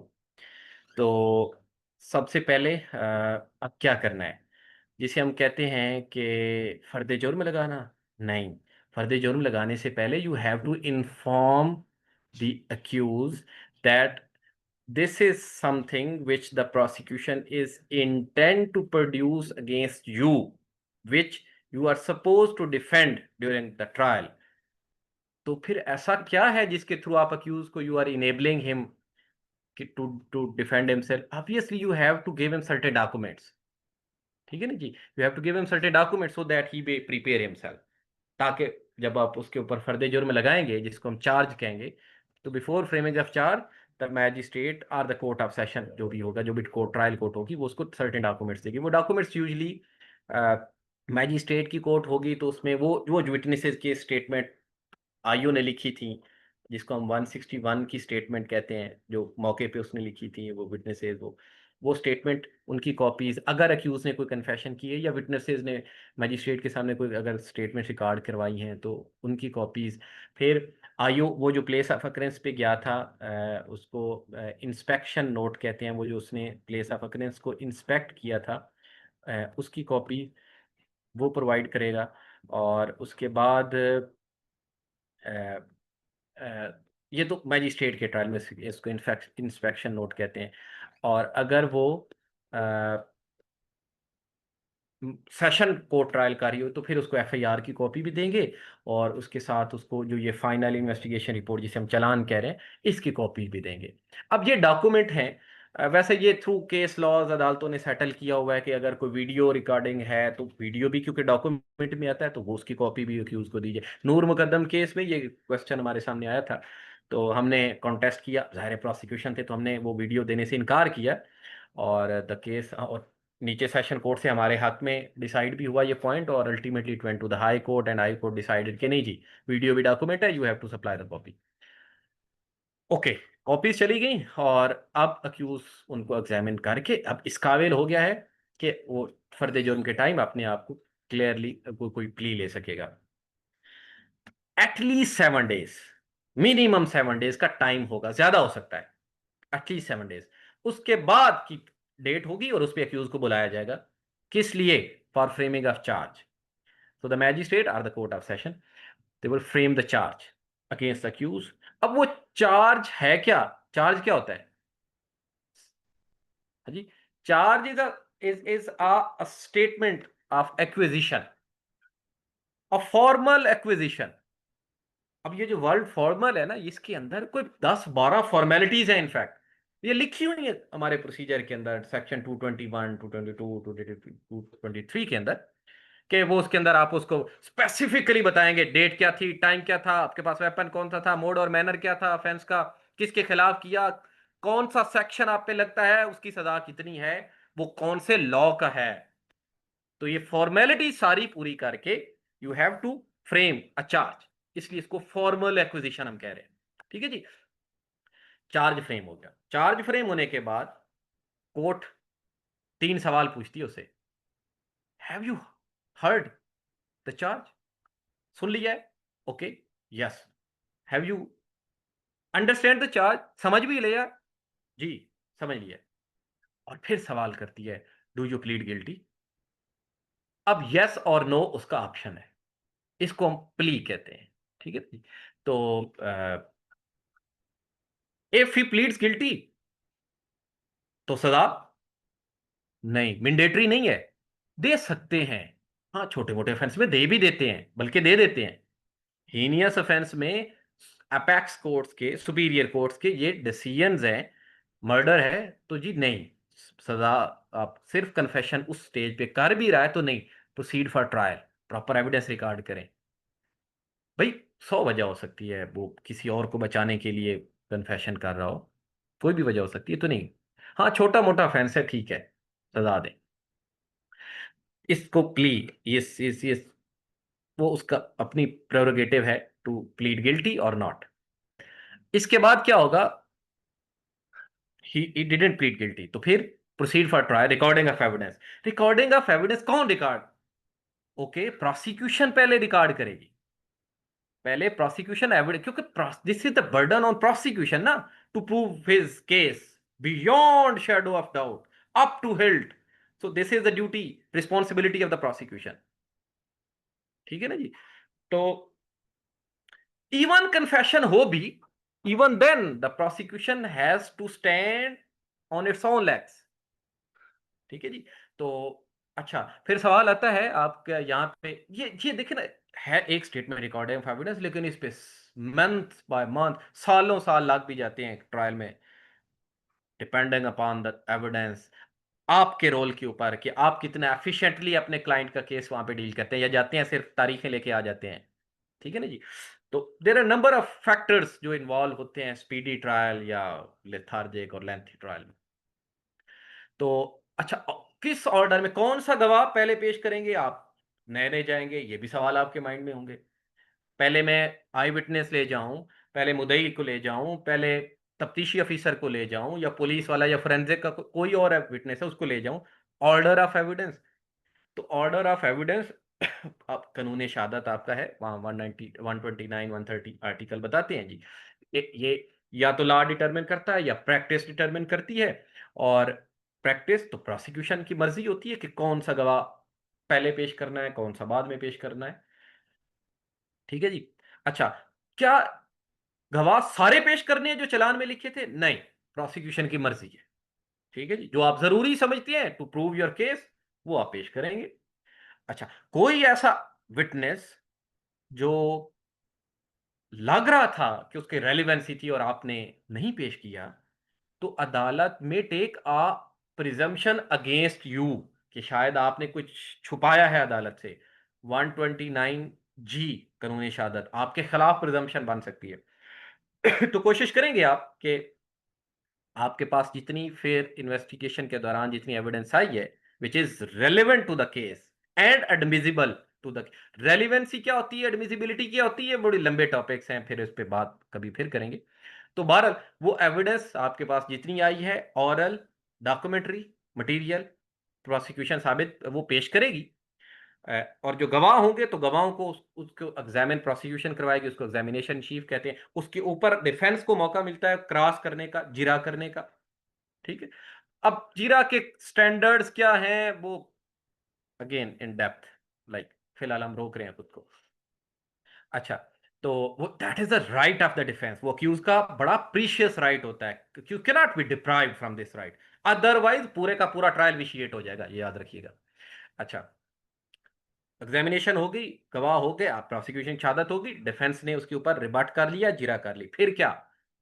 फिर कोर्ट प्रोसिक्यूशन को मौका देती है कि भाई कोई और एविडेंस नहीं है, ओके, प्रोसिक्यूटर स्टेट केस में एविडेंस क्लोज करेगा, वो will properly submit a statement. उसके बाद फिर अब अक्यूज की आई एम सॉरी, मैं स्लाइड्स जल्दी में बना रहा था, एक पॉइंट बीच में मैं मिस कर गया हूं। एविडेंस क्लोज होने के बाद कोर्ट अक्यूज की स्टेटमेंट रिकॉर्ड करती है। अक्यूज की स्टेटमेंट, उसको ये बहुत इंपॉर्टेंट होती है, इसको 342 की स्टेटमेंट कहते हैं। 342 मतलब सेक्शन 342 सीआरपीसी की स्टेटमेंट। उसमें अक्यूज को मौका दिया जाता है प्रोसिक्यूशन की entire evidence one by one accused को पुट की जाती है और उसको एक्सप्लेनेशन का मौका दिया जाता है कि भाई आपके खिलाफ प्रोसिक्यूशन ये शहादत दी, क्यों दी, क्या कहते हो इस बारे में, आप ये गवाह आया था, इसने ये डॉक्यूमेंट आया था, क्या कहते हो इसके बारे में। मौका मिला, यही तो फेयर ट्रायल है ना, तो उसको मौका मिलता है। ये बीच में एक पॉइंट स्लाइड में मिस है। खैर, ये स्टेटमेंट रिकॉर्ड होगी और उसके बाद सम अप होना है केस को। सम अप, अगर प्रोसिक्यूशन ने डिफेंस ने अपनी तरफ से डिफेंस में एविडेंस नहीं दी तो प्रोसिक्यूशन पहले सम अप करेगी। और अगर डिफेंस ने एविडेंस भी दे दी है, डिफेंस में वैसे जरूरी नहीं होता डिफेंस के लिए एविडेंस देना, याद रखिएगा, क्योंकि प्रोसिक्यूशन ने साबित करना है ना। पूरे ट्रायल में अक्यूज एक लफ्ज नहीं बोले तो फिर भी जिम्मेदारी प्रोसिक्यूशन के ऊपर है केस साबित करने की, राइट। तो सम अप हो गया, जिसको हम फाइनल आर्गुमेंट्स भी कहते हैं, राइट। उसके बाद आना है ये जजमेंट। जजमेंट या तो बरी होगा या सजा होगा, अक्विटल और कन्विक्शन, दोनों सूरतों में। तो ये है ट्रायल की स्टेज। और क्विकली विल ट्राई कि अगले हम 10 मिनट में खत्म करके फिर क्वेश्चन आंसर सेशन में जाएं। तो ट्रायल तो ये हो गया। अब इसके बाद नेक्स्ट स्टेज जिसको हम पोस्ट ट्रायल कह रहे हैं, पोस्ट ट्रायल स्टेज। और पोस्ट ट्रायल स्टेज जो हैं वो क्या होंगी, देखें। पोस्ट ट्रायल स्टेज में एक तो सादा सी बात है। अच्छा, यहां पे मैं रोक के एक चीज और बता दूं आपको। ये पोस्ट ट्रायल स्टेज की स्लाइड्स आपको विजिबल हैं? Anyone, just in chat box, post trial stage, या आपकी नेक्स्ट स्लाइड आनी चाहिए trial in absentia. Fine, okay, trial in absentia. तो अच्छा, अक्यूज के गैर मौजूदगी में ट्रायल हो सकता है? आर्टिकल 10 ये कहता है फेयर ट्रायल का हक दें दोनों पार्टीज को, वैसे अक्यूज को भी दें, कंप्लेनेंट पार्टी को भी दें, फाइन, ओके। तो फेयर ट्रायल में अगर अक्यूज को हक दे रहे हैं तो इट मींस के evidence is always required to be recorded in the presence of the accused. ये लॉ में लिखा है, सेक्शन 353 में लिखा हुआ है। क्यों? So that you may provide him an opportunity to cross examine the witness to defend himself. This is the requirement of fair trial. But if the accused abscond 10 साल 15 साल 20 साल के लिए वो इश्तिहारी हो जाए और बीच में आपके स्टार विटनेस मर जाएं, गायब हो जाएं, बूढ़े बीमार हो जाएं, शहादत के काबिल ना रहें, तो फिर क्या फेयर ट्रायल का राइट कंप्लेनेंट के लिए है? आपने तो कहा कि अब्सटेंशिया करेंगे तो इलीगल है ट्रायल, भाई फिर उसका लिए तो फेयर ट्रायल कंप्लेनेंट के लिए तो ना हुआ ना फिर। तो लॉ ने उसके लिए स्पेस दी है। Law has provided certain exception. एक तो इनिशियली द मैजिस्ट्रेट एग्जाम्प्ट कर सकते हैं अक्यूज को on a ground, any ground, even before the beginning of the trial. Secondly, अगर अब्सकॉन्ड कर गया तो फिर उस सूरत में इफ द विटनेस, जब ये अभी हमने पढ़ा था ना वो अब्सकॉन्डेंस रिपोर्ट वाला चालान वाला, तो जब वो चालान आता है ना, तो in the absence of the accused magistrate या ट्रायल कोर्ट एविडेंस रिकॉर्ड कर लेती है। हाँ, जब मुलजिम आएगा और अगर गवाह जिंदा है, देने के शहादत काबिल है, अदालत में आ सकता है, तो आएगा, मुलजिम को मौका मिलेगा to defend, to cross examine. लेकिन अगर if the accused dead died, become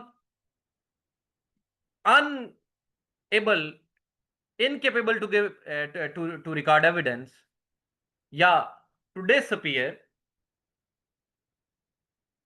या इस तरह की बीमारी में मुब्तला हो जाए कि वह शहादत ना दे सके, या it becomes a inconvenient in such a way कि जो अनजस्टिफाइबल हो उसको प्रोड्यूस करना, तो court has to rely and the court may use the evidence against the accused which was recorded in the absence of the accused.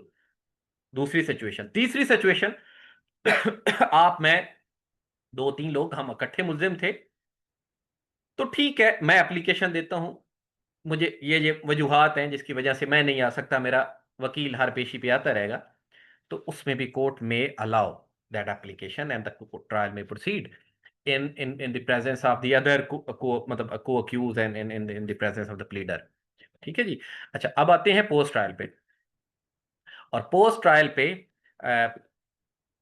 अगले 15 minutes में I will try कि खत्म कर दूं, बोर नहीं होना आपने।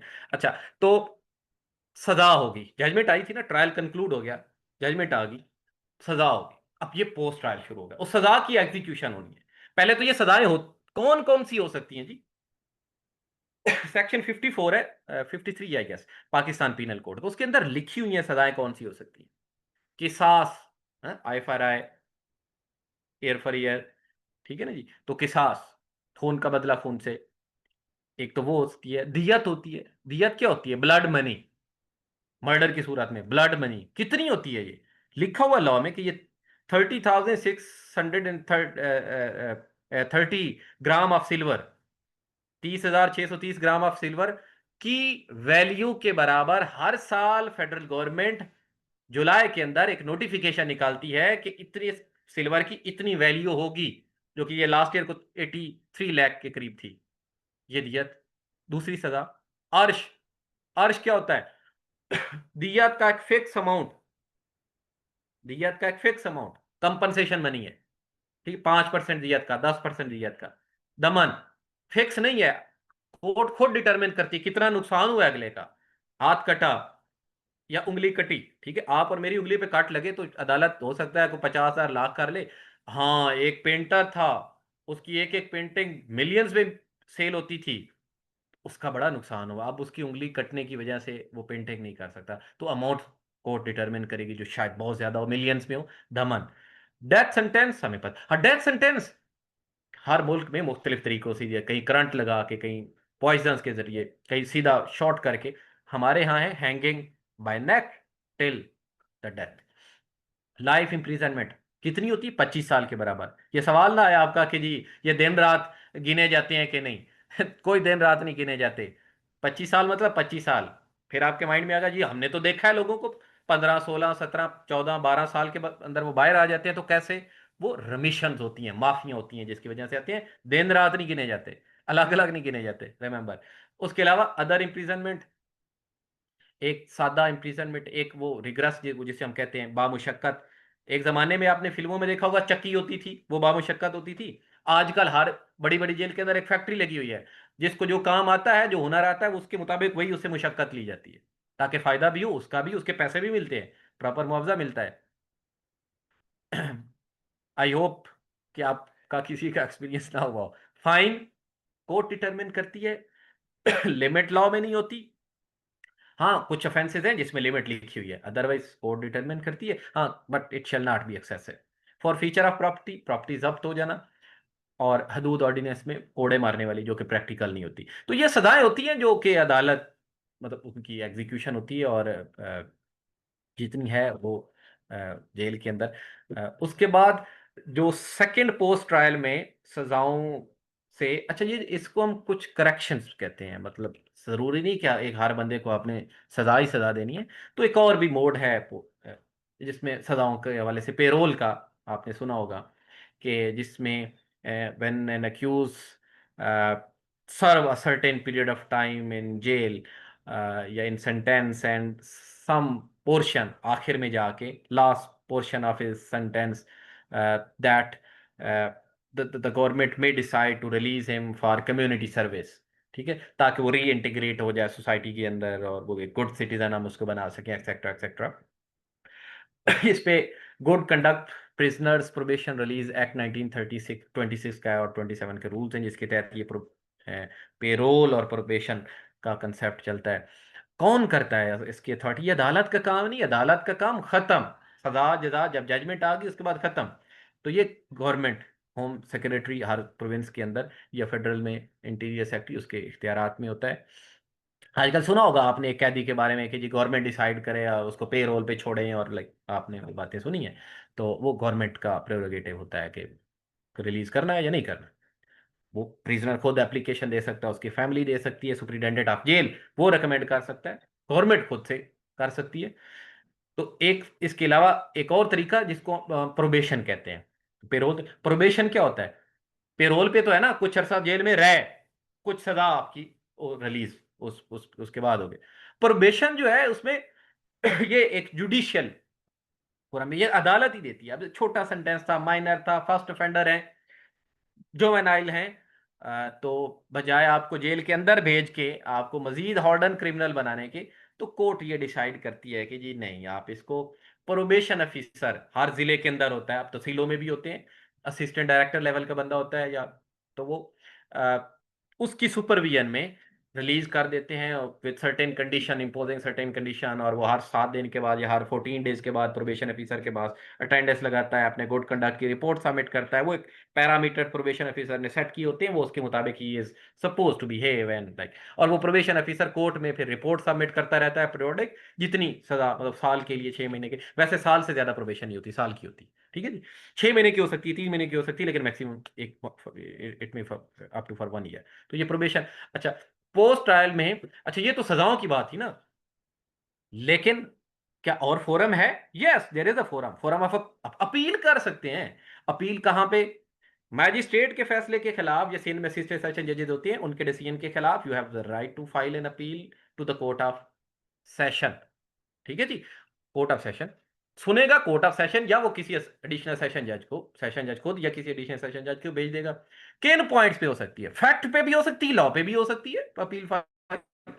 फैक्चुअली आप समझते हैं कि कोर्ट ने कोई आपका फैक्ट इग्नोर कर दिया, या लॉ पॉइंट पे कोर्ट समझ नहीं पाई, ठीक है, दोनों पे, both are the grounds to file an appeal. Appellate court की पावर्स हैं वो अब लंबी हो जाएंगी, मतलब आप वो नीचे वाली कोर्ट के फैसले को सेट असाइड कर सकती है, मोल्ड कर सकती है, अक्विटल कर सकती है। ठीक है जी, अक्विटल के खिलाफ भी अपील होती है वैसे, लेकिन वो सीधी हाई कोर्ट में होती है। अच्छा, तो ये तो पावर्स की बात है। खैर, फिर सेशन जज का फैसला हो, मतलब जैसे मर्डर है तो वहां पे उसके खिलाफ अपील हाई कोर्ट में होगी, राइट। हाई कोर्ट के फैसले के खिलाफ एक article 185 appellate jurisdiction, supreme court की कॉन्स्टिट्यूशन में लिखा हुआ है ठीक है ना जी। तो या हाई कोर्ट ने ओरिजिनल जुरिस्डिक्शन में ट्रायल किया हो तो उसके खिलाफ अपील, भुट्टो का केस सुप्रीम कोर्ट में। ठीक है जी। तो अ, तो ये अपील में फिर एक चीज, हाँ, अक्विटल के खिलाफ अपील, मजिस्ट्रेट ने एक्विट किया, कहाँ जाएंगे? सेशन में जाएंगे। अभी हमने कहा यस, मजिस्ट्रेट के खिलाफ तो सेशन में जाते हैं, लेकिन against appeal and against conviction, acquittal के खिलाफ अपील हमेशा हाई कोर्ट में होगी, ये याद रखिएगा। अक्विटल के खिलाफ जिस कोर्ट से भी नीचे फैसला आया होगा, अपील हाई कोर्ट में होगी। रिमेंबर, स्टेट केस में स्टेट फाइल करेगी, उसमें 6 मंथ की लिमिटेशन होती है अपील फाइल करने की। ऑर्डिनरी अग्रीव्ड पर्सन के लिए 3 मंथ की लिमिटेशन होती है अपील फाइल करने के लिए, ये आपको पता होगा, या ये लिमिटेशन एक्ट में लिखा भी हुआ है। दूसरी रेमेडी, ऑर्डर्स के खिलाफ या जहां पे अपील लाए ही ना करती हो, तो फिर क्या करें जी? रेमेडी लेस हो जाएंगे? नहीं, फिर रिवीजन है। जहां जिन ऑर्डर के खिलाफ अपील नहीं, उनके खिलाफ रिवीजन। या एक सजा मेरी है एक मुलजिम को लाइफ इम्प्रिजन, आप समझते हैं लाइफ कम है, इसको डेथ होनी चाहिए थी, इतना ब्रूटल मर्डर था, डेथ होनी चाहिए थी। अपील में sentence cannot be enhanced by the appellate court, remember it, but only a revision sentence can be enhanced. तो enhancement के लिए you have to file revision, या अपील नहीं जहां पे तो revision। ठीक है जी। revision फिर कहां नहीं हो सकती? एक, जहां पे अपील का राइट था आपने अवेल नहीं किया तो revision नहीं हो सकती। सेकंड, मजिस्ट्रेट के फैसले के खिलाफ आपने रिवीजन सेशन कोर्ट में कर ली, तो अब सेकंड रिवीजन नहीं है, मतलब सेशन के फैसले के खिलाफ रिवीजन नहीं है। रिमेंबर, तो इन दोनों सूरतों में रिवीजन नहीं हो सकती। तो ये है आपका post trial procedure. I hope इस मजीद के इसके आगे आप बोर हो जाएं और आप बस नींद आने लगे, तो आई एम कंक्लूडिंग हियर, और now I am taking your questions, और जो होस्ट हमें अभी टाइम देगी फॉर क्वेश्चन आंसर सेशन, तो हम उसमें वो डिस्कशन करते हैं। Now the forum is open to you.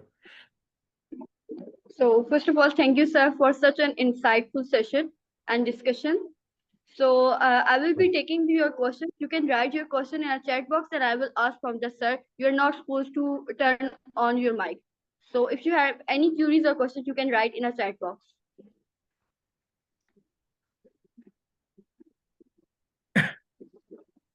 Well, sir, before this, some of people asked a few questions in a chat box, so I will ask from you.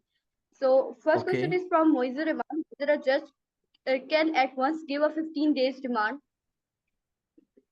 No, this is settled in Ghulam Sarwar case 1985 PCRLJ page 2588 mention, उसके अंदर guideline है, there are 17 guidelines, इसके अंदर mention है कि magistrate are not suppose to give remand order for 15 days as a whole, maximum up to 15 days हो सकता है in total, but in piecemeal. तो ये गाइडलाइन, स्टैंडर्ड गाइडलाइन है, 2 दिन 3 दिन, लाइक इस तरह से जी। Next. Sir, second question: Did the confession before the police is what is the evidentiary value of such confession? Zero, not admissible at all, पेश ही नहीं कोर्ट में हो सकती। कहां लिखा है? आर्टिकल 38 कानून शहादत order. Next. Well, sir, this is from a question from my side that I studied a case law where it is mentioned that the confession on an oath is not admissible. So, what is the sir rationale behind that the confession on oath is not admissible? Fine, देखिए, on oath a person is under a sacred obligation and duty to speak truth, and on the other hand, वो हम अगर उसको उस angle से देखें तो he is under a influence of divine spirituality, हम कह लें। ठीक है जी। तो वो तो एक स्पिरिचुअल एक आपके ऊपर एक इन्फ्लुएंस है, तो एक आम ऑर्डिनरी ह्यूमन बीइंग का भी इन्फ्लुएंस आप पे हो तो आर्टिकल 37 कानून शहादत का उसको इनएडमिसिबल बना देता है। तो हो सच अ हाई ऑब्लिगेशन उसके अंडर आप अगर कन्फेशन करें तो वो एडमिसिबल किया जाए। Sir, next question from the Uzair Khalid. Why police torture the person in a custody when it is not supposed to do so? हाँ, गुड क्वेश्चन।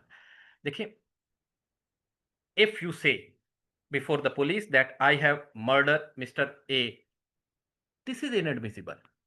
ओके, अब आपकी रेलिवेंस आती है सवाल, तो फिर क्यों मारते हैं? अगर पुलिस टॉर्चर करेगी तो उसका मकसद आपसे ये स्टेटमेंट लेना नहीं है, वो आपसे ये पूछती है अच्छा जिस वेपन से मारा है वो वेपन बताओ, वहां बताओ और कौन कौन मौजूद था, वो कहां छुपाया हुआ है पिस्टल जिससे फायर किया था। ओके जी, मैं आपको ले चलता हूं, मेरे घर में मैंने अलमारी में छुपा के रखा है। पुलिस साथ ले जाती है और वहां से वो वेपन निकाल के लाती है। अब ये जो वेपन है, discovery of a new fact, a new independent evidence in consequence of confessional statement before the police, this independent fact is admissible in evidence। कहां लिखा है? आर्टिकल 40 कानून शहादत। so that's why police used like such activity के वो confession नहीं, confession से related बाकी एविडेंस उसके नतीजे में आपसे इंडिपेंडेंट एविडेंस निकालने के लिए। लेकिन टॉर्चर इज नॉट जस्टिफाइड, कहीं नहीं लिखा होगा जी। Sir, Muhammad Asif asked that police report is considered as an inadmissible evidence in Pakistan, while in UK is admissible. So, what could be the possible factor of inadmissibility in Pakistan regarding police report? देखिए, वो तो एक तो है कि हम पूरे का पूरा पर एक क्रिमिनल जस्टिस सिस्टम का कंपैरिजन में अगर चले जाएं, जैसे आप उसमें अगली बात ये भी है कि वहाँ पे क्राउन प्रोसिक्यूशन का कंसेप्ट है, वहाँ स्टैंडर्ड ऑफ एविडेंस क्या है, और वहाँ पे स्टैंडर्ड ऑफ इन्वेस्टिगेशन क्या है, और उससे बड़ी बात what is the moral and ethical code for the investigating officer. आप उसको कंपेयर कर लेंगे जब पाकिस्तान के साथ, तो फिर आप मतलब बिल्कुल ही आप सीधा काय से सीधा ग्राउंड के ऊपर जब आएंगे तो चीजें क्लियर होती हैं। तो कुछ ग्राउंड रियलिटीज होती हैं। एक दूसरा ये है, ये तो एक हम जस्टिफिकेशन या रीजनिंग अगर कहें, लेकिन दूसरी जो सादा सी बात है, this is a principle of law. ये this principle when a law require a something to be done in a specific way, it must be done in that way, otherwise नहीं। ठीक है, when law has provided कि police report और उसकी reasoning मैंने जैसे आपको बताया, तो लॉ हैज प्रोवाइडेड कि इनएडमिसिबल है तो आप कल को लॉ अमेंड करके उसमें लिख देंगे एडमिसिबल है तो डिविजिबल हो जाएगी। लेकिन ऐसा अभी तक नहीं है। हाँ, आप रिसर्च लिखें, पेपर लिखें, आप रिकमेंड करें पार्लियामेंट को, उसमें अपनी रीजनिंग दे दें कि होनी चाहिए admissible. Next. Okay, sir. Next question is from the Amir Mavia. He is basically asking two questions. First question is, what is difference between physical remand and judicial remand? And second, he's Fine. asking about the zero FIR concept. Second question is He is asking about zero FIR. zero FIR। ठीक है जी। Okay, first, what is the difference between physical remand and judicial remand? Physical remand में after FIR investigation के purpose के लिए police request करेगी to the magistrate to hand over the physical custody of the accused to the investigating officer. मुलजिम थाने में रहेगा, police station में, वहां पे उसकी चित्रौल होगी। ठीक है ना जी। तो ये सादा सा कंसेप्ट है फिजिकल रिमांड का। Fine. On the other hand, अब इसमें क्या पर्पस क्या था, पीछे लॉजिक क्या है कि further evidence may be collected from the accused. ठीक है, ये पर्पस है। ऑन द अदर हैंड, अगर मैजिस्ट्रेट ये समझे कि अक्यूज के खिलाफ 24 घंटे में जो इन्वेस्टिगेशन पुलिस ने की, जो उसके पास टाइम था पुलिस के पास, इनफ है और कोई जस्टिफिकेशन नहीं फर्दर एविडेंस की। मैं मिसाल देता हूं आपको। आप विदाउट लाइसेंस आर्म कोई भी वेपन नहीं रख सकते। अगर आपने रखा है तो that is an offence under article 13 arms ordinance, जिसको हम सादा लफ्ज़ों में आपने सुना होगा 13-20-65 का पर्चा हो गया जी। अब वो 24 घंटे के बाद मजिस्ट्रेट के पास ले गए, तो भाई और क्या करेंगे? वो वेपन था जिसपे ऑफेंस होना था, वो आपने रिकवर कर लिया, आप और को जरूरत ही नहीं है, एविडेंस और हो ही नहीं सकती। तो मजिस्ट्रेट क्या करेगा? उसको जेल भेज देगा। ताकि ट्रायल शुरू हो सके। और वो ट्रायल, हाँ, बाद में बेल करवाता रहे वो अलग बात है, लेकिन एक बार उसको पुलिस को नहीं देगा, जेल भेज देगा। इसको कहते हैं जुडिशरी रिमांड। ठीक है जी। Section 344 criminal procedure code, relevant law. और अच्छा, दूसरा जीरो एफआईआर। देखिए, जीरो एफआईआर पूरे क्रिमिनल प्रोसीजर कोड में, पूरे पुलिस रूल्स में कहीं पे भी नहीं लिखी हुई। ये एक कंसेप्ट है या एक एक इस्तेलाह है जो इवॉल्व हुई है थ्रू प्रैक्टिस, कहीं नहीं लिखा हुआ। ठीक है जी। हाँ, अब ये कहां पे यूज होती है? ये यूज होती है, जैसे मैंने कहा कि लीगली कोई बैकिंग नहीं है, कहीं लिखा ही नहीं हुआ ना, तो प्रैक्टिस की बात है। तो प्रैक्टिस में ये दो तीन जगहों पे इस्तेमाल होती है। एक तो इस्तेमाल होती है कि एक थाने के अंदर एक अक्रेंस हुई, वहां पे एफआईआर हुई, बाद में इन्वेस्टिगेशन पता चला कि ये इसकी जुरिस्डिक्शन में नहीं था, ये दो साथ वाले पुलिस स्टेशन की जुरिस्डिक्शन बनती थी। तो पहले एफआईआर थाने के अंदर, this is one of the ground to cancel the FIR, कि वो उसकी जुरिस्डिक्शन में नहीं थी, तो वहां पे कैंसल हो गई, और पूरे का पूरा वो case record along with FIR वो चली गई दूसरे पुलिस स्टेशन में। तो ये पहले वाली जो हुई थी उसको कहते हैं जीरो एफआईआर, जो कि लीगली नहीं है, कहीं नहीं लिखा हुआ। तो प्रैक्टिस में सलाह यूज होती है जी। Sir Maqsood Ahmed is asking if there is a difference between investigation officer report and post-mortem report, which is preferable before the court. देखिए, पुलिस की इन्वेस्टिगेशन रिपोर्ट, अभी एक मेरे दोस्त ने अभी खुद ही कहा कि वो तो एडमिसिबल ही नहीं है, वो तो शहादत में आनी ही नहीं है। ठीक है जी। तो आना क्या है? और दूसरा, इन्वेस्टिगेशन रिपोर्ट के अंदर उसके मेदे में से क्या निकला वो तो लिखेगा ही नहीं। प्रैक्टिकली मतलब ये इम्पॉसिबल है ना, कि उसने अंदर उसके गोली कहीं हार्ट पे लगी हुई थी, स्टमक में से गुजरी हुई है, अंतड़ियों को डैमेज करके गई है, ये आईओ नहीं लिखता। इसका कोई चांस दूर दूर तक है ही नहीं। ठीक है ना, तो प्रैक्टिकली ऐसा होगा ही नहीं। ठीक है ना, कि पोस्टमार्टम वाले कंटेंट्स आईओ ने लिखे हों, लेकिन चले फर्ज कर लेते हैं, फर्ज कर लेते हैं कि फिर भी लिखा, तो उसका कोई वैल्यू नहीं, वो रिकॉर्ड पे नहीं आनी, शहादत में नहीं आनी। शहादत में पोस्टमार्टम रिपोर्ट आनी है, तो पोस्टमार्टम रिपोर्ट ही कंसीडर होगी। And if postmortem is supported, corroborated by the other independent evidences available on record, the conviction may be based upon it. जी। Sir Sayed Fawad is asking what is difference between conviction and sentence. Okay, good question ji. Conviction is indictment, that is a decision of the court to hold the accused guilty. This is conviction. And sentence follow the conviction. अगर ये आपके खिलाफ court ने ये hold किया है कि you are the guilty, तो फिर सजा। अब सजा क्या होगी वो लॉ में लिखा है, आपको डेथ, लाइफ, 5 साल, 2 साल, फाइन, जो भी हमने डिस्कस की, जो भी होनी, that is a sentence. So sentence always follow the conviction. Next. Sir, next question is from Mariam Salim. She is asking that if torture is not justified, then why police use this method and why no objection is taken? अच्छा, वैसे ये repeat हो रहा है। एक तो ये है कि जैसे मैंने कहा कि police torture to extract independent evidence ये हमारे यहाँ यूज करती है, लेकिन कहीं जस्टिफाइज नहीं है, और उसकी कुछ ग्राउंड रियलिटीज हैं हमारे पास, वो टूल्स नहीं हैं इन्वेस्टिगेशन के जो कि आप मूवीज में देखते हैं, हॉलीवुड की मूवीज में। वो सिस्टम, वो मशीनरी उस तरह की हमारे यहाँ नहीं है। हमारे, हाँ, अच्छा, if you allow me just 30 to 45 second, तो मैं आपको एक पर्सनल एक्सपीरियंस के थ्रू अब ये क्लियर कर दूं कि मेरे कजन थे, वो पुलिस में हैं, और मैं उनको मिलने गया तो वो, उन्होंने दो लोग सही ये चारपाई के साथ बांधे हुए थे और सही पिटाई कर रहे थे उनकी। तो मैंने कुछ बड़ा कहा, यार ये जुल्म है, ये ऐसा ना करो। भैंस चोरी का उनके खिलाफ एफआईआर थी। मैंने कहा यार इतना मारा है, बता देते अभी तक, उसने अभी देखना। उसके बाद उसने उनको वही पानी के अंदर 2 मिनट के लिए वो किया, और फिर वो उसने कहा कि अब भागो, पिस्टल लेके पीछे खड़ा हो गया, डरा रहा था उसको। तो जैसे ही ये कहानी आई, उन्होंने कहा जी हम चले, हमारे साथ ले चलते। उससे पहले मैंने खुद देखा उनकी बेचारी को स्किन बस उतरी नहीं, बाकी सब हुआ हुआ था। लेकिन जैसे ही ये बात आई तो वो साथ ले गए, और उन्होंने मतलब जेनुअनली जिस जगह पे थी और वो रिकवरी करवा दी।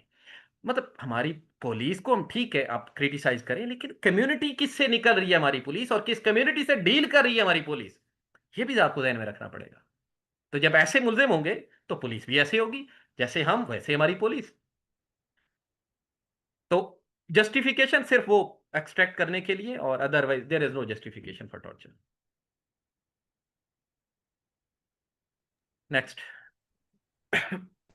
Sir, SN Ali is अच्छा, asking for how long जी, period person can be kept under judicial remand. ओके। For judicial how remand, long? Judicial remand, जैसे अभी फिजिकल रिमांड का तो हमने कहा था ना कि maximum up to 15 days. Judicial remand को होता है एट वंस 15 डेज। मैं मिसाल देता हूं आपको कि चालान सबमिट, अभी चालान सबमिट हुआ, या चालान सबमिट नहीं हुआ, अक्यूज को आपने जुडिशियल भेज दिया है, ठीक है जी, अभी चालान नहीं आया। हमारे यहाँ जाहिर है मर्डर का केस है, लेंथ इन्वेस्टिगेशन चलती है, 2 4 6 महीने तक चली जाती है, अक्यूज अभी जेल में है, जुडिशियल रिमांड पे, ठीक है जी। तो कोर्ट एक इंटरवल 15 डेज से ज्यादा नहीं देगा। आज है 1 जून फॉर एग्जांपल, तो कोर्ट कहेगी 15 जून नेक्स्ट डेट, साथ पुलिस को कहेगी जल्दी इन्वेस्टिगेशन करो, अगली 15 को लेके आएंगे, वो जी हाँ भी आइयो क्या बना इन्वेस्टिगेशन सर, अभी वो रहता है, थोड़ा सा रहता है, ठीक है जी, ओके। नेक्स्ट 30 जून की डेट, इन्वेस्टिगेशन कंप्लीट करके लाओ, 30 को फिर किया, मतलब इस तरह से एक्सटेंड कर सकती है कोर्ट। हाँ, रीजनेबल टाइम एक एक है, लाइक वो फिक्स नहीं है कहीं पे।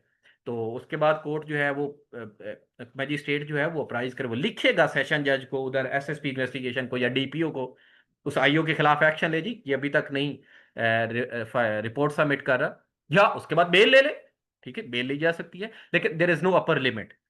इंटरवल का है at once 15 days, but no maximum limit. जी, Okay, कहाँ लिखा sir. है? Next question law from 344 CrPC जी। sorry to interrupt you, sir. जी जी जी। Aisha Sadiqa is asking if it is usually said that the accused is a favorite child of law. So is it a proverb or backed by any law? This statement basically.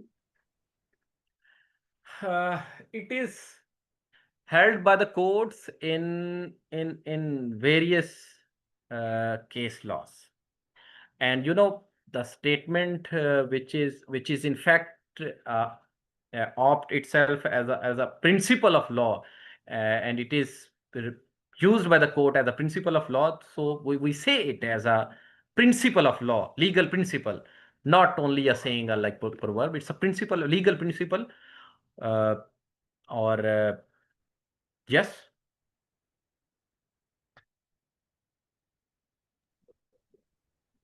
Sir, next हाँ, question is that अगर if आप ये another कहें, witness. अगर आप ये कहें कि कोई सीआरपीसी की, कानूनी शहादत की, पीपीसी की कोई प्रोविजन बता दें जिसके अंदर ऐसी फ्रेज लिखा हो, तो वो है, वो नहीं है, वो नहीं है, ये it is establish through the principles.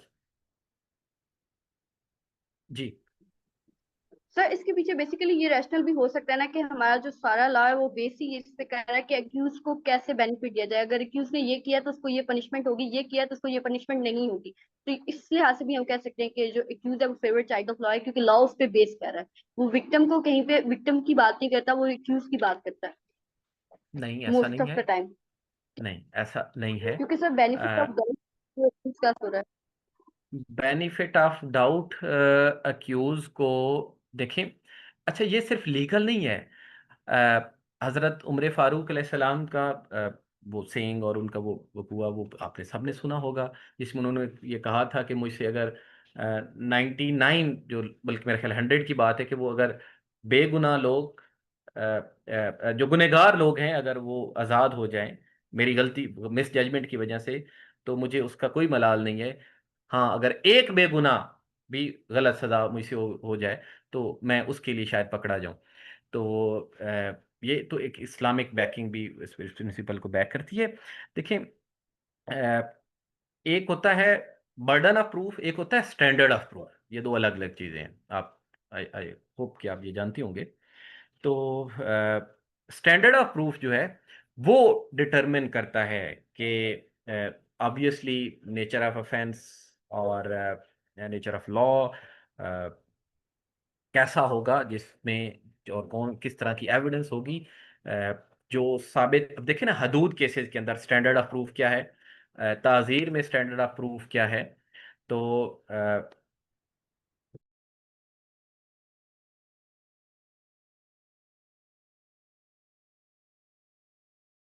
अच्छा, तो हदूद केसेस में स्टैंडर्ड ऑफ प्रूफ वो फॉर मेल लाइक जना के लिए आई विटनेसेस, वो भी तज़कियतु शहूद वाले, और ताज़ीर में आर्टिकल 17 है कानून शहादत का, जो एविडेंस अवेलेबल है उसकी बेस पे।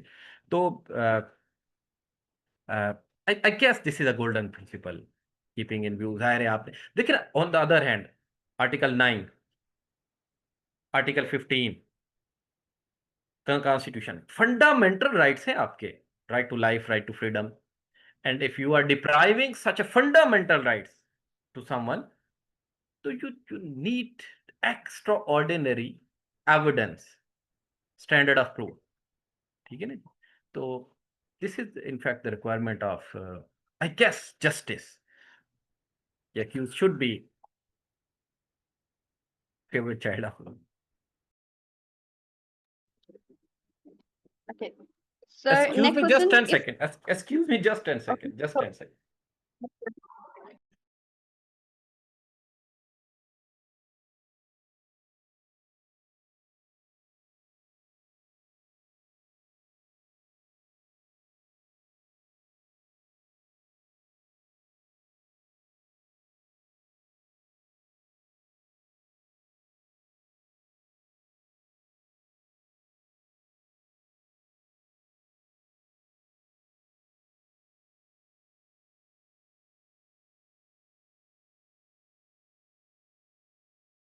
Sorry. Ji, continue please. Okay, sir. So, sir, next question: if another witness later appear and he's the crucial witness after the witness list has already been submitted, then how can we present that witness as he's not mentioned in a witness list? Okay. Witness list. ठीक है, पहले तो ये मैं आपको clarify कर दूं कि विटनेस लिस्ट, हाँ, प्राइवेट कंप्लेंट जब फाइल करते हैं तो फिर साथ आप लिस्ट अटैच करते हैं। चालान की सूरत में जो स्टेट केस, जो एफआईआर की बेस पे केस डेवलप होता है, बिल्डअप होता है, तो उसमें there is a 6 column of challan, total 7 column होते हैं चालान के अंदर, उसमें 6 कॉलम जो होता है that deals with the name of the witnesses. तो the prosecution, whatever whichever witness the prosecution intend to produce before the court during the trial, his name must be mentioned in column 6। हाँ, अब आप जैसे list में miss हुआ या इस चालान के अंदर वहां पे मिस हो गया, तो फिर क्या करेंगे? देन लॉ ने आपको हेल्पलेस नहीं छोड़ा। There is a provision in CrPC section 540 CrPC 540 CrPC. In that case you have, वैसे तो आपने जो लिस्ट में नाम लिखे हैं ना, या चालान के रेलिवेंट कॉलम लिखे, you have a right to produce the witness and the court is duty bound to take that evidence unless court considered that the witness is being produced for vexatious or delaying purposes, otherwise this is that is your right। लेकिन उस सूरत में जब आप नहीं mention कर पाए और the witness is crucial या क्रिटिकल और नेसेसरी विटनेस, तो 540 सीआरपीसी में आप एप्लीकेशन दे सकते हैं, और अगर कोर्ट को लगे कि ये नेसेसरी विटनेस है, तो then it is duty of the court to call that witness.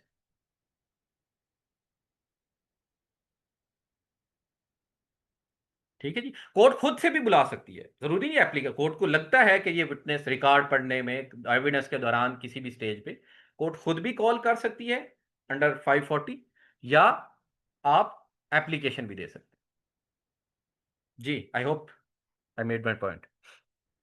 Next. Yes. Sir, next question: what is the purpose of recording the accused confession on camera if confession during remand is not considered?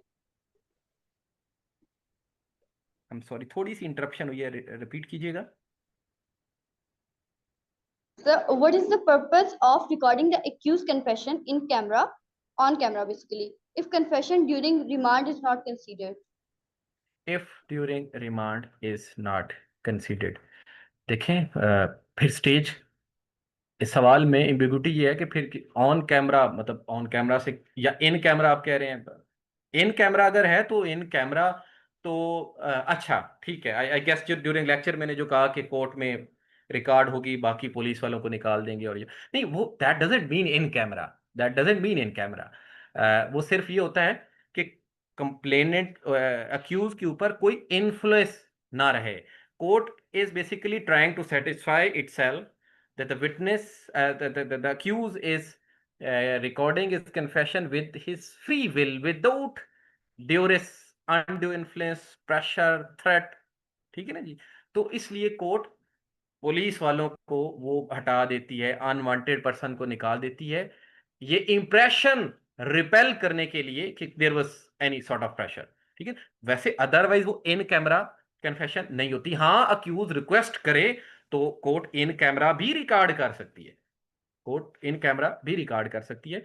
और जहां तक रही बात आपकी remand की, तो थोड़ा सा क्वेश्चन एम्बिगुअस जरूर है, लेकिन चले मैं ओवरऑल क्लैरिफाई कर दूं कि एक ये स्टेज थी इन्वेस्टिगेशन की स्टेज, जिसमें ये हम ये रिकॉर्ड करवा रहे थे, जो मैंने प्रोसीजर सारा बताया आपको, ये इन्वेस्टिगेशन स्टेज है। दूसरी स्टेज होती है trial stage.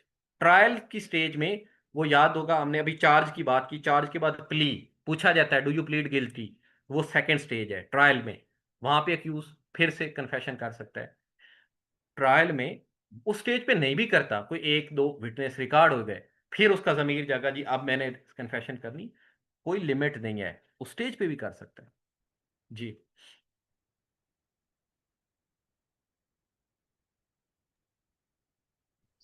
Sir, Ifanali is asking if police cannot present satisfactory evidence from the crime scene to the magistrate, how long can the accused be released under the charge of Section 302 of PPC? अगर crime scene पे police satisfactory evidence collect नहीं कर सकती तो accused, आगे क्या बोला आपने? Uh, from the crime scene to the magistrate, how long can the accused be released in 302? How long the accused be released, release ना कहें ना, या तो कहें कि how long accused can be kept under custody, अगर satisfactory evidence नहीं है तो। रिलीज तो पुलिस जब अगर खुद ही सेटिस्फैक्ट्री एविडेंस नहीं दे कलेक्ट करी, तो पहले तो पुलिस खुद, उसके पास पावर है अंडर सेक्शन 169 में रिलीज करने की।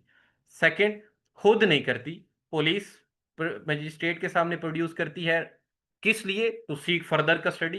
तो मैजिस्ट्रेट वो देखेगा, केस डायरी एग्जामिन करेगा, अवेलेबल एविडेंस देखेगा, and if find that there is deficient evidence against the accused, unsatisfactory जैसे आपने कहा अगेंस्ट द अक्यूज, तो मैजिस्ट्रेट में डिस्चार्ज है, ठीक है। वेरी मतलब 24 घंटे के बाद पेश करना है ना, डिस्चार्ज कर सकता है। हाँ, एक बार अगला सवाल आपका ऐसे, अच्छा जी 2 दिन के लिए रिमांड मिल भी गया, कोई प्रोग्रेस नहीं हुई, उसके बाद मैजिस्ट्रेट डिस्चार्ज कर देगा, ठीक है जी। हाँ, अगर आप इस कंटेस्ट को थोड़ा अदरवाइज भी कर लेते हैं कि जी सब्सिक्वेंटली एविडेंस आ जाती 2 4 6 महीने, मुलजिम मजिस्ट्रेट ने डिस्चार्ज कर दिया था, तो ठीक है जी, इन्वेस्टिगेशन रुकी थोड़ी है, इन्वेस्टिगेशन चलती रहेगी 2 4 जितने भी टाइम के बाद उसके खिलाफ कोई सॉलिड एविडेंस आ जाती है, फिर the permission of the magistrate accused may be rearrested जी। Sir, last question Mohammad Asif ने पूछा है कि अगर जो इन्वेस्टिगेशन ऑफिसर है वो टॉर्चर करता है किसी पर्सन को और वो इन ह्यूमन वे में है और वो प्रूव भी हो जाता है, तो लेटर ऑन उसके लिए क्या रेमेडी है? एज इसको मैं फर्दर क्लैरिफाई करना चाहूंगी कि पाकिस्तान ने जो कन्वेंशन अगेंस्ट टॉर्चर है उसको रेटिफाई भी किया गया है, तो अंडर इंटरनेशनल लॉ पाकिस्तान की ऑब्लिगेशंस है कि वो जो अपना डोमेस्टिक लॉ है वो उससे अलाइन, तो उसके अगेंस्ट क्या रेमेडी हो सकती है इन्वेस्टिगेशन ऑफिसर के लिए? ठीक है, देखें, एक रेडी वाला या आप और मैं काला कोट पहन के टाई लगा के, या एक पुलिस की वर्दी पहन के, कोई भी हम में से, if we commit some act which is prohibited by law, that is an offense, and every offense contains liability, it has liability, where there is a right there is a liability, ठीक है, there is a remedy as well, ठीक है जी। तो remedy क्या है? पहली remedy, torture के खिलाफ you may file an application to the competent authority of the police officer for initiating disciplinary proceeding against him, which may range from, अगर थोड़ा बहुत है तो 1 साल 2 साल सर्विस चली जाएगी, कोई तनख्वाह में कटौती वो हो जाएगी, सर्विस में सस्पेंड हो जाएगा, या बहुत सीवियर है डिसमिस हो जाएगा। हाँ, इतना टॉर्चर कर दिया जनाब के आप, वो ऑफेंस है, that is a criminal offence, उंगली काट दी, हाथ काट दिया, जो पीपीसी के ऑफेंसेस हैं, उसी तरह से जैसे आप और मेरे खिलाफ एफआईआर हो सकती है, उसके खिलाफ भी एफआईआर हो सकती है, सेम वे। हाँ जी, तो पुलिस वाला पुलिस वाले के खिलाफ क्यों एफआईआर देगा, अगली बात आपकी आ सकती है। तो ठीक है, पुलिस वाला नहीं देता, you may approach to the justice of peace, you may file in a petition under by 22A6 for registration, for seeking direction to the police for registration of the of FIR. Yes, वो direction आ जाएगी, FIR हो जाएगी उस police वाले के खिलाफ। अच्छा, वो जी पुलिस वाला है, वो फेयर इन्वेस्टिगेशन ही नहीं करेगा, तो फिर सर वो फिर क्या होगा? ठीक है जी, आप इन्वेस्टिगेशन से भी एग्रीव्ड हैं, you have an alternate remedy, you may file a direct complaint to the magistrate under section 200 CrPC. आप अपनी एविडेंस ले जाएं, अपना केस वहां पे, you will be on driving seat, ठीक है ना जी।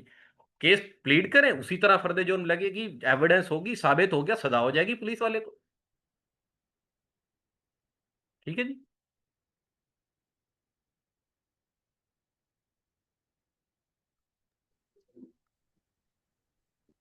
Any further Okay, sir. Question? So no more questions, sir.